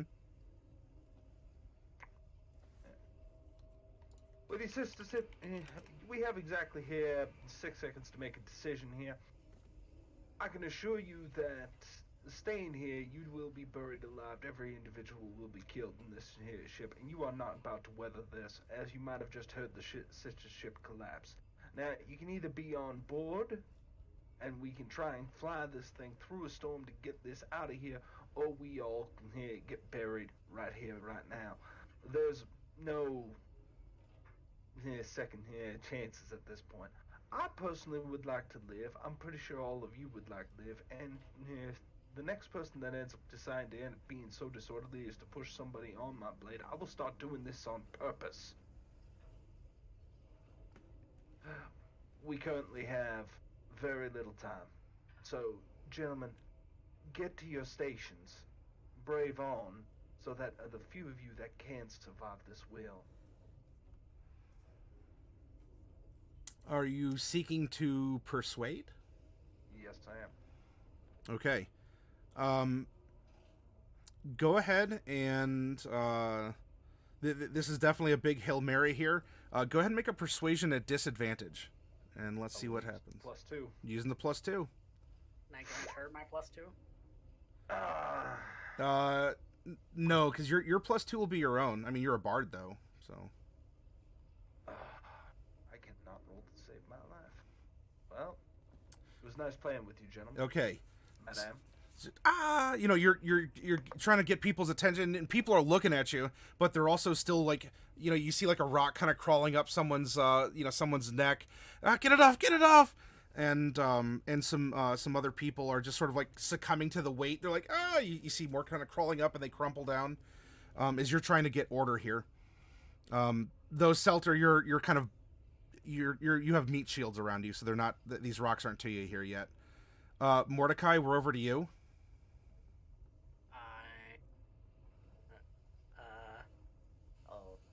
I can. Okay.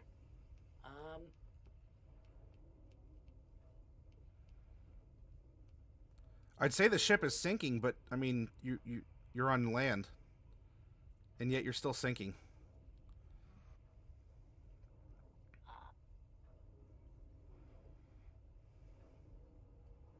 First off, I'm going to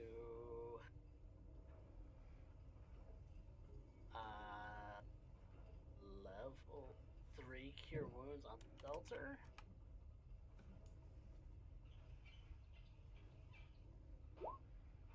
Okay, you get that nice taste of her blood.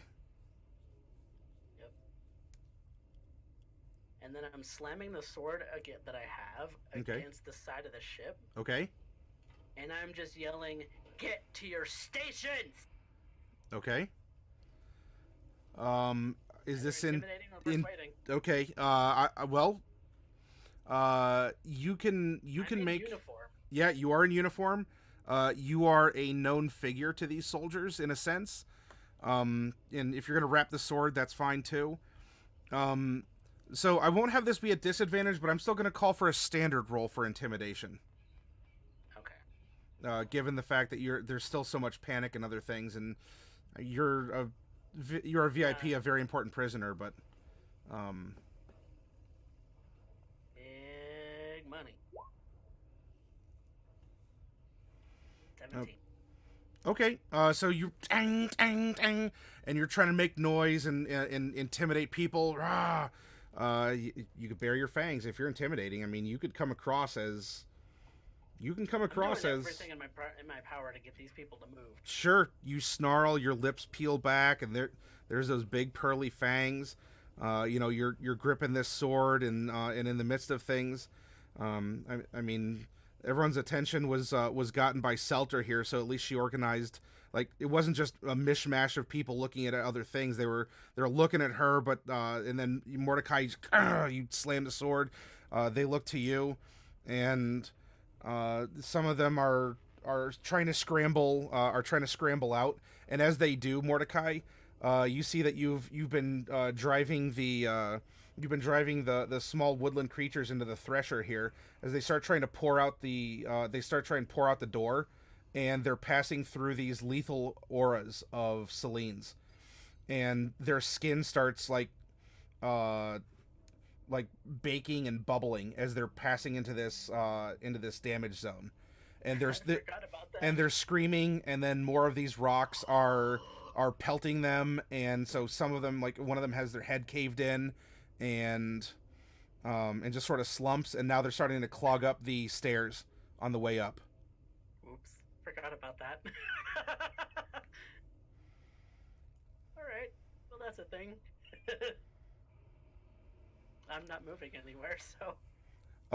Celine, there's well, let's see.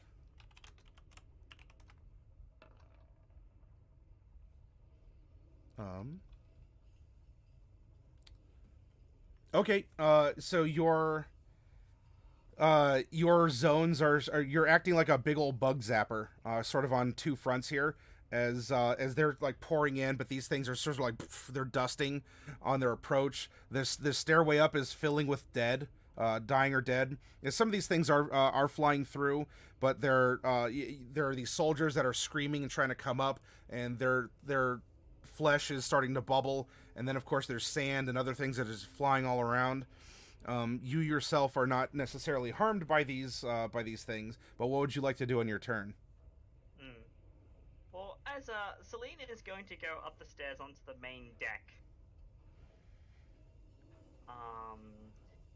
So Mordecai and Salter, you two are on the main deck right now, right? We're below deck. Oh, you're below deck? Okay, so you guys haven't moved? Mm-mm.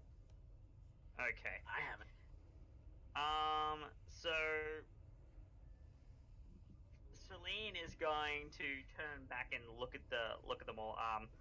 I'll just roll another damage roll for that Spirit Guardians as well, just so that you're aware of how much damage it's doing.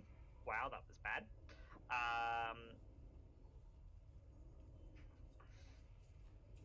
And she simply, she frowns and she's like,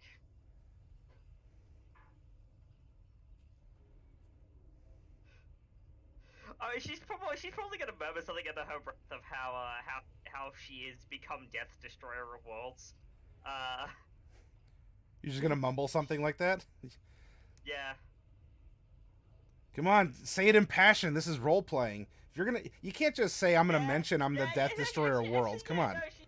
No, she will she will probably say that to get the people to get all these soldiers to get themselves together. It's just like you idiots bumbling about is doing nothing. I am become death, destroyer of worlds. And if you want to survive, battle stations now. Okay.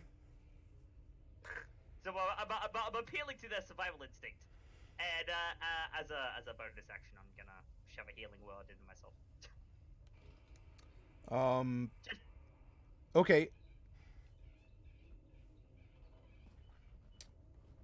Are you hoping to back up the words through a roll, or are you just saying that you're doing this and you want me to consider it for whatever I narrate? I would like to make it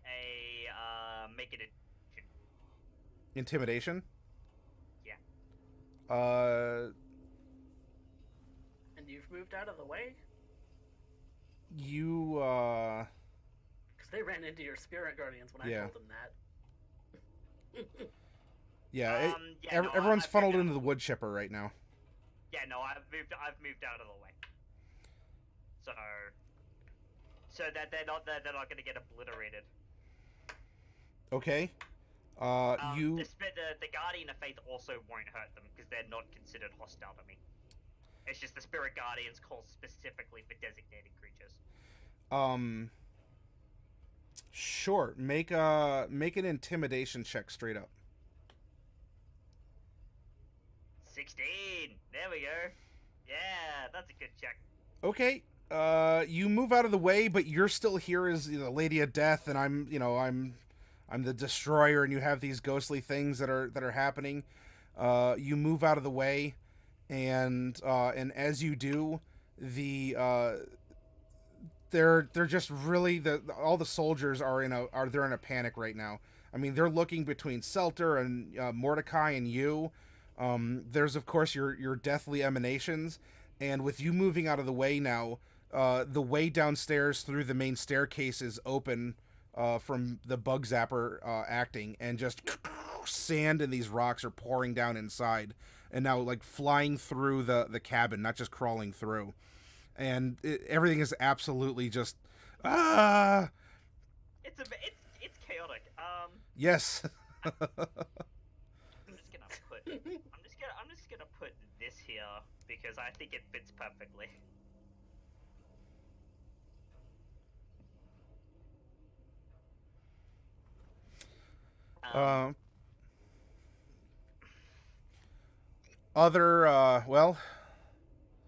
So a lot of the soldiers are going to try and rush up.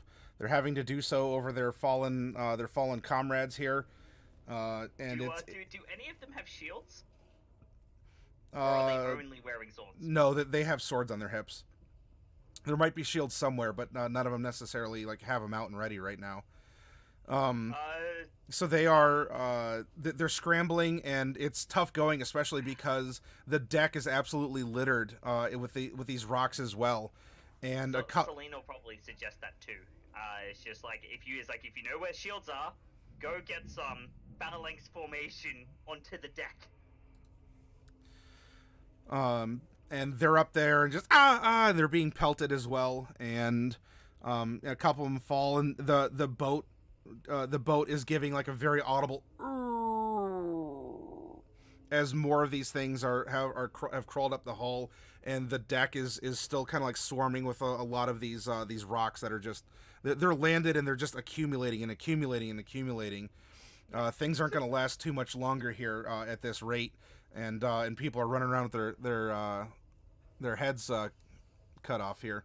Selter, we come back to you. You're in no immediate danger of these rocks, although there are some that are flying around inside the cabin now and knocking people on the head and trying to hold on to their hair and whatnot. But what would you like to do?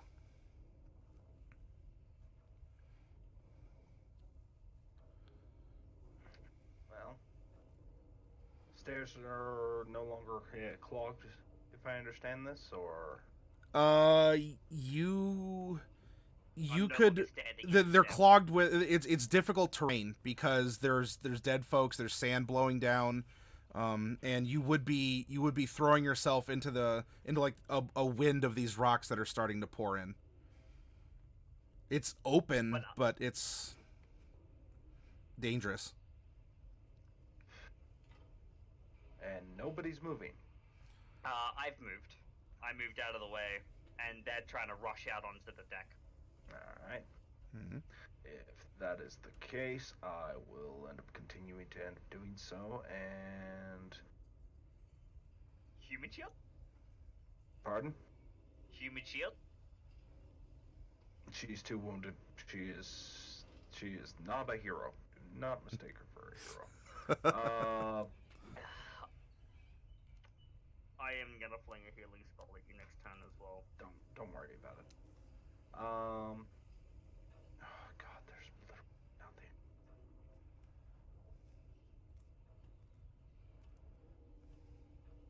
She's trying to end up trying to uncover whatever crew are like currently covered in these rock bugs, trying to get themselves clear. She's trying to end up scrape them off, and Okay. literally as soon as she scrapes this guy of all the bugs, she just throws him towards the entrance, one after another. Like, get moving, get moving. Gotcha. Get moving. Okay. Sure, you can grab them and you sort of like you give them a spin in hopes that the centripetal force here will send the rocks flying off. So you give them a little dance and you huck them towards the stairs. Okay, you begin that process. Mordecai, what are you doing?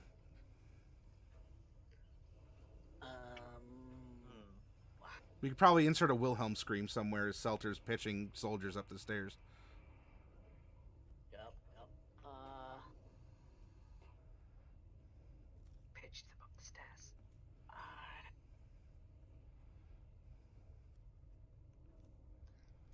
Going to.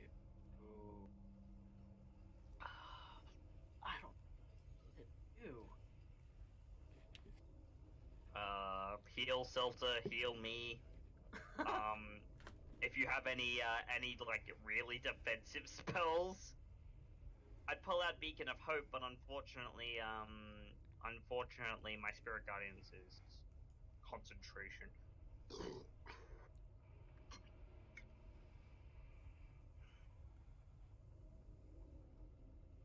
If Zelda goes down, I'll probably drop the Spirit Guardians for it, but until then. I am going to again cure wounds Selter, Okay. and also give her a bardic inspiration. Okay. That is 2. 11. Yep. So you get some of that good healing, and get a bardic inspiration. Part of the deck above you buckles and a hole opens up, and sand and a lot of these stone bug things are pouring in now through a major hole in the ceiling. Celine kind of screams over the din of the storm and the panic and everything. I miss Bright.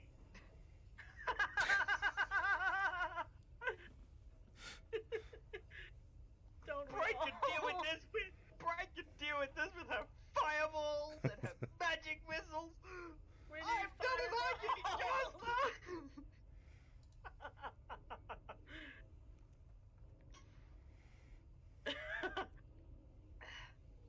I mean, maybe, yes. Anything else, Mordecai? But Or is that it? Oh, that's done. Oh, for me. okay. Then, Both action and bonus action. Celine, your Guardian of Faith ends up popping because it's dealt all of its damage to this swarm that's continually massing through it.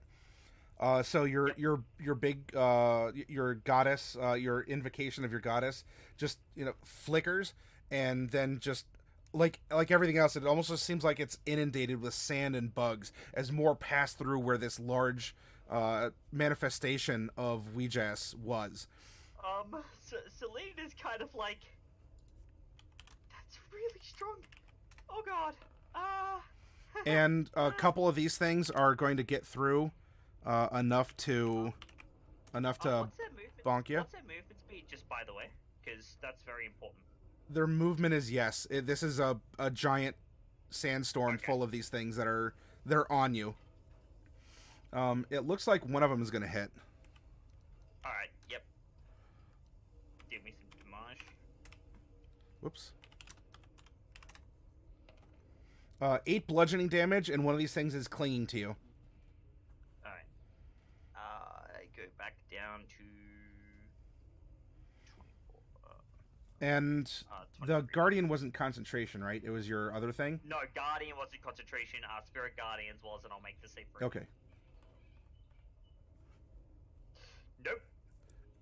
And the Geller field flickers while in transit in the warp.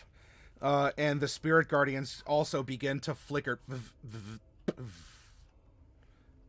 And now it's you, a panicked crew, the howling sands, and the grinding of these things crawling around.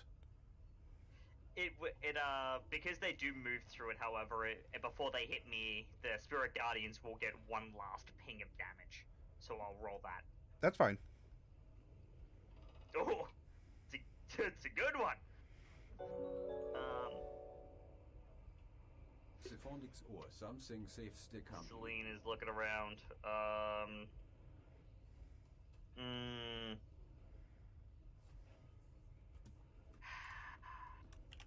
All I can do.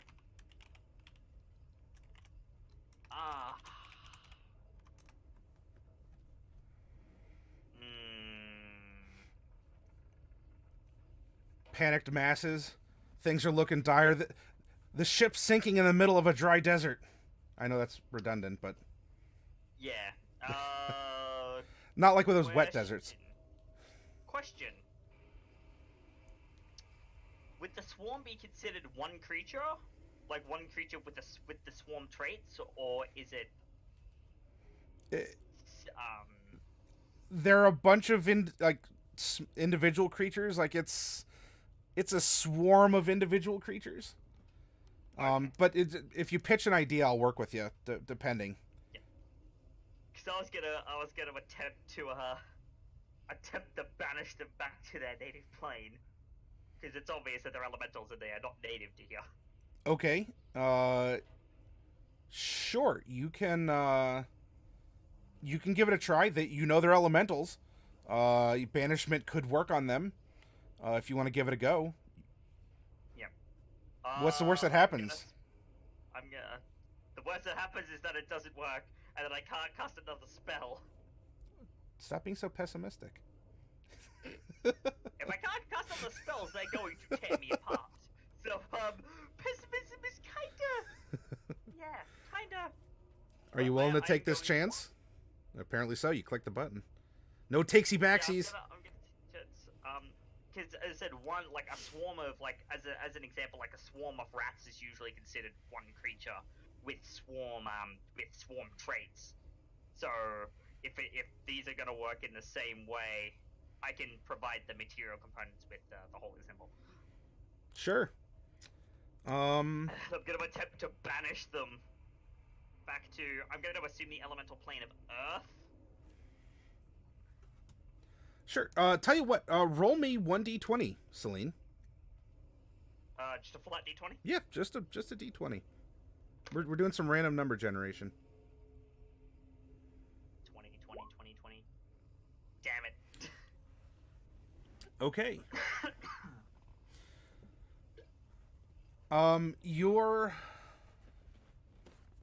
Your spell goes off, and once more, I mean, you're playing tower defense here, Celine. I mean, you're the one making the towers, and you do see that the banishment is also zapping these bugs.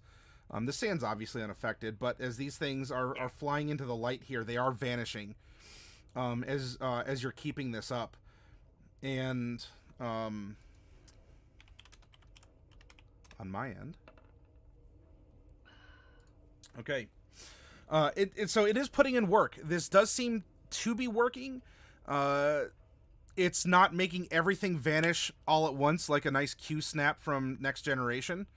But this is putting in work against the creatures.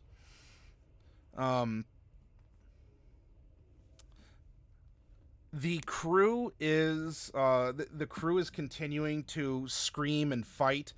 And the ship also takes another sag, and something goes and is receiving a lot of strain over the sides of the deck here. A lot of these stones that have been crawling up the side are now like continuing to coat the thing, and it is getting super desperate here. I'm out of 4th level spell slots, just so you know, so I can't cast another Guardian of Faith. I'm gonna turn to both the caster and the doctor, because I'm sure they're probably below deck. You don't see them. So like, Celine's probably just gonna scream out to the crowd as like, it's just like, it's like, I don't know your names, but I know there are at least 2 other spellcasters, like, besides Mordecai, I know there are at least, and myself, there are 2 other spellcasters on this ship. Do something! Okay. You shout, and the people you're hoping to see you don't see.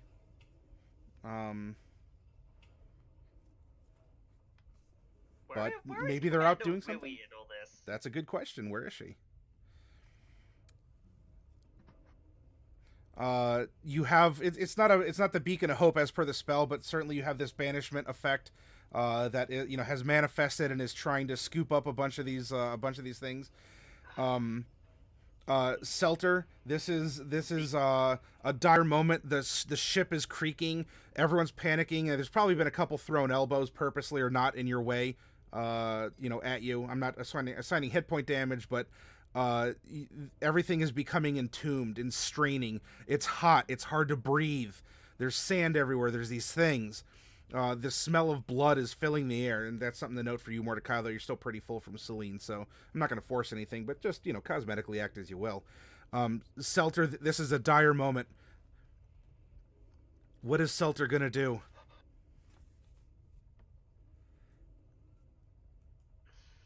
So, I'm trying to follow along here. Mm-hmm. We can't get airborne because there's not enough. As soon as they get up, they're just getting massacred. There's no captain, no spellcasters. This ship's about to get buried alive along with everybody else in it. Yes. There's no place to hide as far as where the captain could be.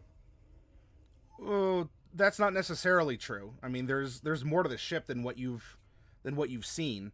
I know this isn't the Titanic. It's not like there's 10 levels or anything. There could be other places aboard the ship where Lily or the others could be.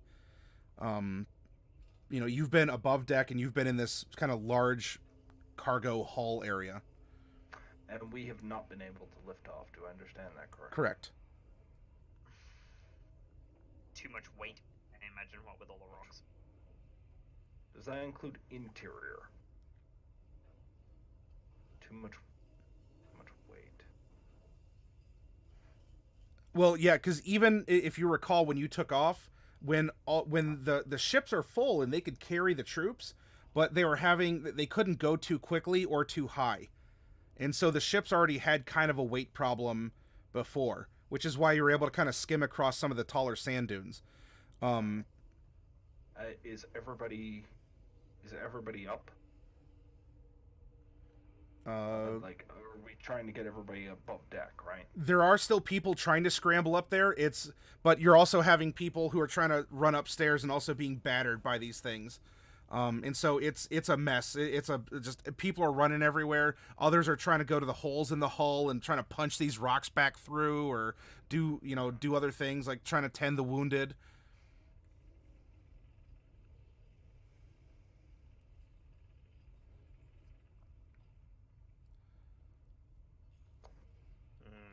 I'm sorry, I'm at a complete loss. Yeah, Well, no. Selter doesn't tap out, but I'm pretty much there. Yeah, no, where it's a it's a pretty desperate, pretty overwhelming situation. Come on. Alright, need to wait off. Okay. The ship is on is there. There's too much weight on the ship. How do we reduce the weight drastically? Need to remove a certain amount of people off the ship, but we're currently making up that.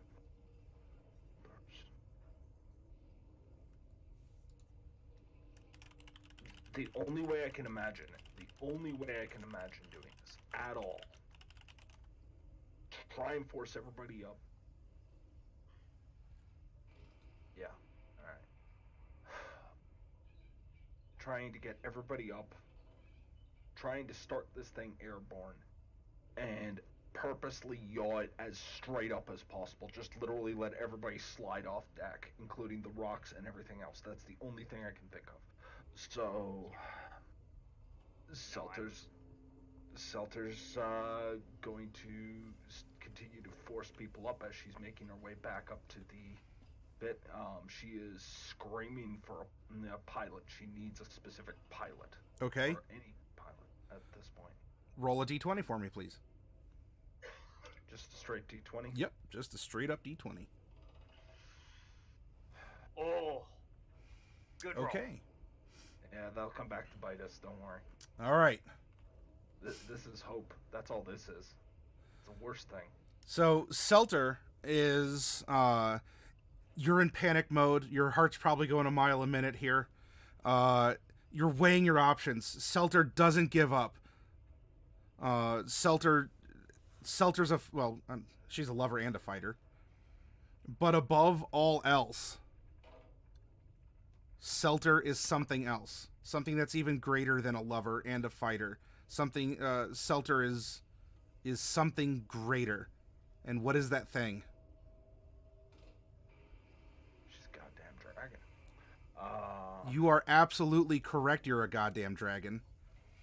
Yeah, she is going to force everything she can up. She is grabbing hold of any pilot. If there is no pilot, she will improv fly this thing if she has to. She will, if there's no one she sees that was piloting this before, she is running up to the steps. She is in full sprint to the controls, and hell or high water, she will end up making it.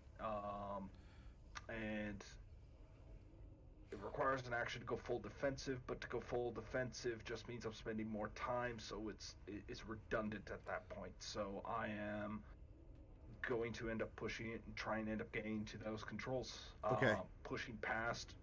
If you are not a pilot, you are out of the way. All right. So you're the one throwing elbows because you are the goddamn dragon here. You're gonna force your way through. You are desperate. You're searching. You have to have some measure of control over the situation. It's in your blood. It's in your heritage, Selter. The world is in chaos and needs someone like you to make decisions. What I would like you to do, honestly, a slew of things can apply right now. Which could even include athletics, but I will let you decide between athletics or some kind of a charisma check. You tell me what you're rolling, and you could do it at an advantage here, and let's see what's going to happen. Athletics is might makes right at this situation, and darling, I am the strength of a full-on dragon. I am here to end up taking flight, and tonight we take flight. Terrible rolls, but amazing modifier. You also have a bardic inspiration from Mordecai from previous. Oh, yes. You do? Yes, that's correct. That's a D8 at this point. Yes, it is. So 17 plus 8. Oh, Take the 25. Oh, yeah. Hell yeah. With everything that's been going on, with Mordecai's help, with Celine's help in her own way. The fact that you are now at this point in time a being of pure conviction. This is do or die, and there's no amount of clapping that's going to bring you back from where you're going to go. You've made a decision. You are going to exert your will on reality, and it's going to happen or it's not. And the three of you feel your necks begin to itch and tingle. And Selter, as you are pushing and you begin a bit of a froth, even like losing. I'm not saying you're blowing your acid breath here mechanically, but you know you get that I'm losing control. This is a desperate time, and instead you're getting this kind of this warmth, but it's not acid, and you begin to glow, and you begin to change your color. Mordecai, the same. You see once more like those vampiric cracks, except you're definitely not exposed to daylight, not in these conditions. And a golden glow is starting to emanate out of you. Celine, as you are basking, you know, you have this light of banishment, and you can see something that Selter and Mordecai can't, that are totally below decks here.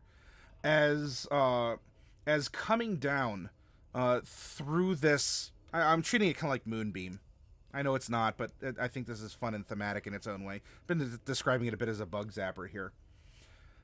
As coming down through the through this, manifesting, pouring out of this banishment, Selter, Mordecai, Celine, the marks on the side of your neck just burn and ache, and at the same time it's not searing your flesh, and energy is flowing out and roiling into this banishment, and a manifestation, like a living silhouette. It is definitely not a living, breathing dragon, but for sure a great golden dragon, an aspect, or it could be Symphonix or something, manifests on the ship. Selter, the strength of a dragon flows through you. You are just able to push everyone up the stairs and out. There's almost just like bodies that are tossed out. I mean, and Mordecai, when we come to your actions, they're going to be boosted in whatever way here. And this golden silhouette emanates energy as it's cycling and pulsing out and pulsing out. Celine, manifested through all the spells, you've exerted yourself through these spells of protection and warding and healing and death, and this golden light, coiled like a dragon, is throwing off just a field of energy that is banishing, destroying. It doesn't matter. They're going away. In the middle of this sandstorm, all of these bursts are going off. Selter, you make it above deck, and you see. I mean, if it's Symphonix, he's covered in light and he doesn't have scales properly or whatever, but it's definitely a big golden dragon on deck. But you make your way up there, and just there's this basking light, and the throbbing on your neck is coordinating with the pulses of energy that are coming off of this golden light coming down. Mordecai, what are you doing? You're below decks. Selter has made her way up, and you see a golden glow coming down, and so you see this like black shadow of a dragonborn flicker across everyone in the hall. With the lighting here. What are you doing as you're feeling this radiating, this pulsing in your neck? I am following her, and she seems inspired, so I'm going to further inspire her with some more bardic inspiration. And if I can reach her to touch her, I'm going to cast Cure Wounds again. Okay, you can.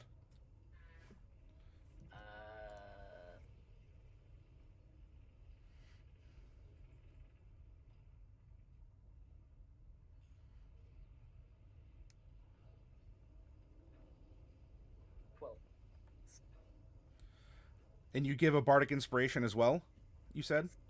Okay, so you go up and give Selter a good game. You can do this. You're a dragon. It's about time you said so. Make us fly. Celine. Yes. So whilst maintaining concentration of the spell, I'm gonna get myself up on the deck. Probably covered quite a bit in like bites and blood and bludgeons and stuff because of all of these rocks. She just gets up onto the deck and staggers up the stairs whilst maintaining concentration on this banishment, which seems to be working. It's put in a little work, yeah. And she's like, if that's who I think it is, he owes me a fucking explanation. That's how on.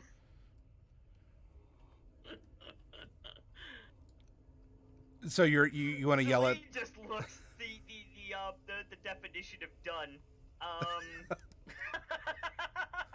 I suppose what Celine will do is those bugs are those bugs aren't really doing anything at the moment, are they?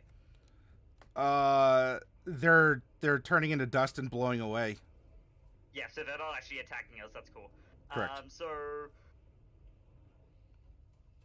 I will fling a healing word at Selter.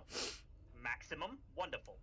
So I will fling a healing word at Selter because she put in the effort. She deserves to get healing. And is there anybody like dying nearby? Not dead, just dying. Maybe. There's a lot of everything.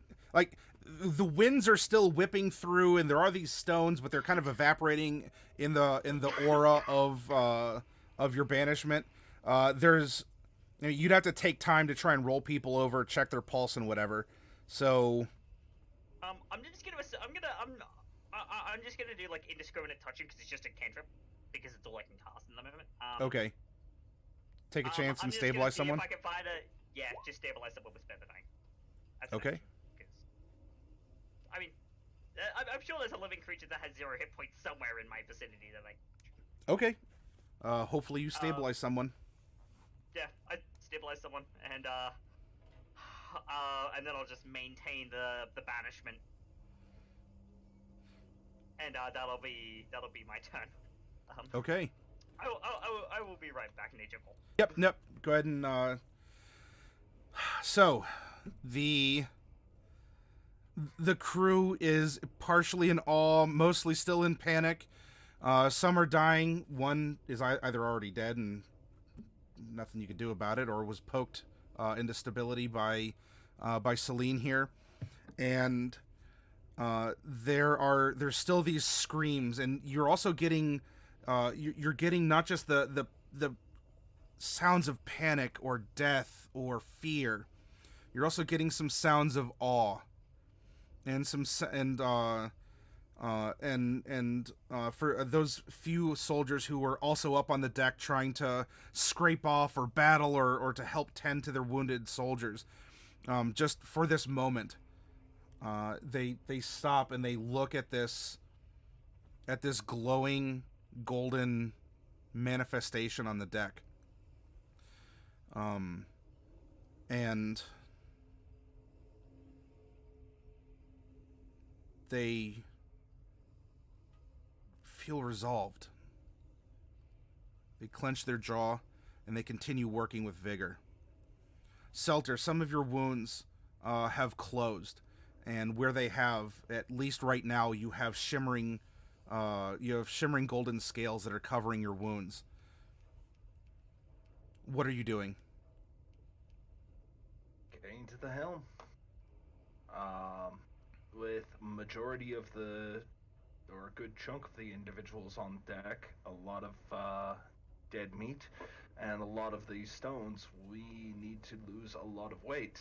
And, well, So she is going to grab hold and, to the best of her ability, she is going to try and figure out on a fly, can she make this thing fly? Can she make it veer up? And she will make this pitch as far back as it will. Sure.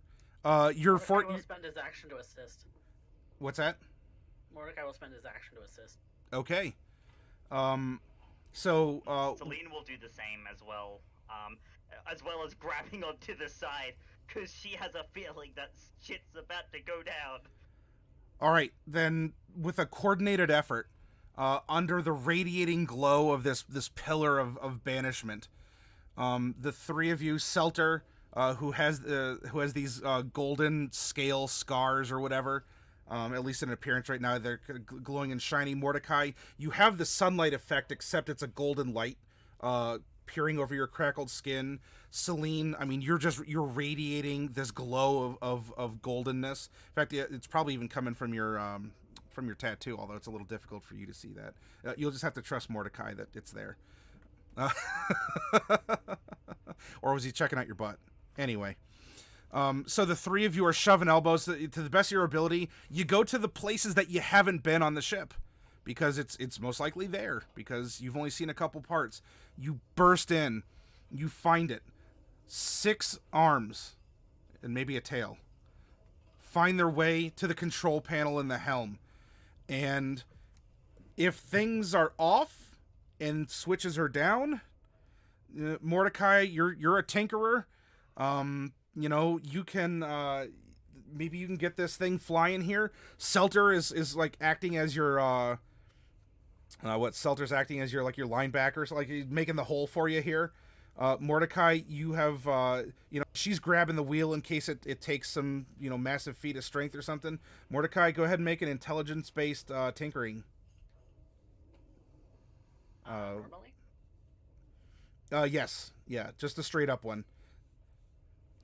This is in a bit of a panic, and this is not technology that you're used to. So not disadvantage, but whatever. It's at 18. And you say, all right, so if we're down, these are off. The Northern Common is mostly like ours, and they also include in elements of Infernal, because, Tieflings are Shadowheart apparently in origin. And you start flipping things, and the engines once more go. It's making odd sounds because of some of the rocks that are still clinging that are managed to do so in the sand. But it's the whole ship is starting to vibrate. Selter, you're at the helm here. Mordecai tells you it's warmed up, it's ready to go. Celine, what are you hoping to do here? If Mordecai needs some help, I will attempt to help him. Otherwise, I'm just gonna hold on for dear life, keep the banishment up, and just keep everyone safe. That's all I can do right now. Gotcha. All right, concentrating. There is one other thing I can do.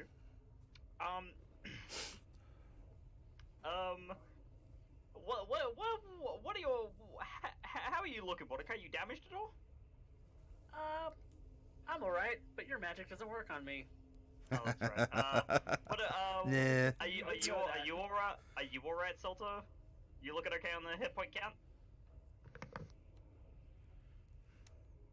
I missed that no sound. I'll make it. Okay, cool. I'm spending a first level spell slot to cast healing word on myself then. Okay, you discreetly cure yourself while you're making a big, kind of Moses part in the Red Sea style, like keeping this banishment concentration going. All right, so the mechanics are there, and Selter, there's a plan. You're the one at the helm right now. If we were playing 7th Sea, this would be something like, I don't know, like Panache. I don't know if you're familiar with that. But really, I'm looking for something cool here. And so what I would, how would I like to do this?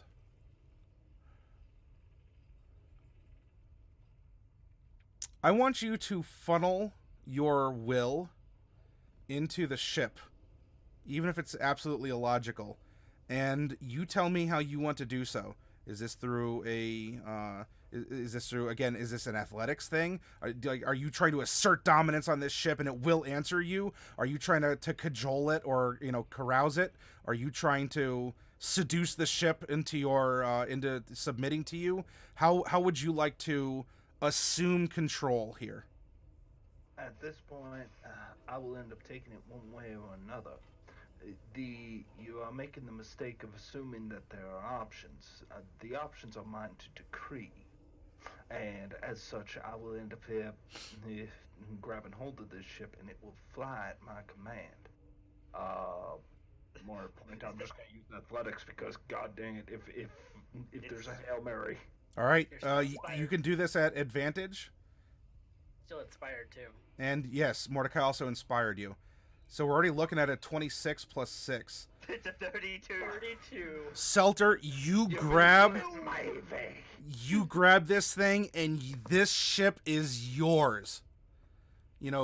Gods be damned, I am a dragon. This is mine. I am meant to fly.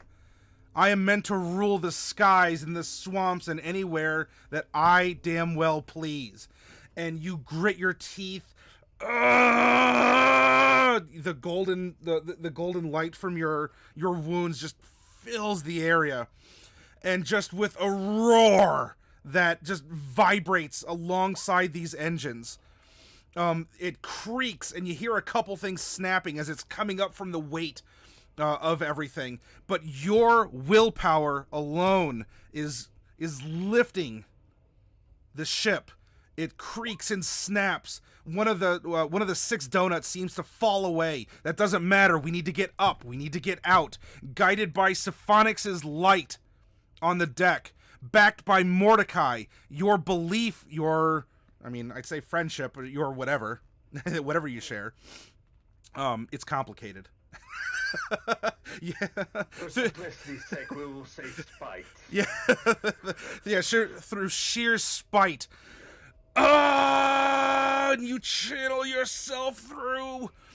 The ship shudders and lifts. It rocks. The cargo and the people inside, you hear screams below deck as people are tumbling out of the holes, and even like the side door itself. That as the ship is lifting, it opens, and people are just falling and tumbling away. And in the midst of this sandstorm, it just, you take off with, really, you still have 5 engines attached, but 4 of them are making noises that don't make you super concerned. Another one though is kind of like rattling and kind of giving off like a kind of an ozone smell. You probably hung out with enough electric breathing dragonborn, you kind of know what that smells like. She screams at it. You will be yourself. And it is just Flying it out of literal spite, and it's amazing. It's just spite being channeled into this machine of metallic gears and clockwork. I think Jade would be proud. Well, that wasn't supposed to happen. The golden light of the banishment is fading as you rocket through. Like sand is blasting over the ship, and a lot of the paint and other elements are just being sandblasted off of it. It has some of the hull is ruptured. It's rattling, it's shaking, it's roaring like a dragon should roar as it rises from the earth into the sky, and just things are falling behind it. You bust through the cloud of sand and dust and whatever these things are, and the light of the banishment fades, and the storm is still roiling below, and you can see just the magnitude that these sandstorms are absolutely nothing to laugh at here. And you're now above. The engines are rattling. This thing is absolutely, it's airborne. It's making some weird noises. You might be alone. And you notice that after the paint and everything has been scraped and shorn in this moment of respite where you sit back down. And it as an option to you as the player, Derek, if you want your scales to heal back black, that's fine. If you want to keep them gold, you're welcome to have golden scale scars. The ship itself shudders and growls, and you take stock, and the ship has been scorn of most of its paint, leaving just this kind of black base coat over most of it. And where some of the beams on the side have split, it almost looks like two forward-facing. I mean, they're split beams, but where they were curved, they snapped at the front, at the bow, and are just sort of facing forward. At the end, several planks and ropes from where people had tumbled out are hanging out the back and look almost like a tail with a tuft at the end. And in the center, where once there stood this aspect of Ouija's, and where this light had existed, is in fact a big symbol to Ouija's, just sort of burnt into the deck of the ship here.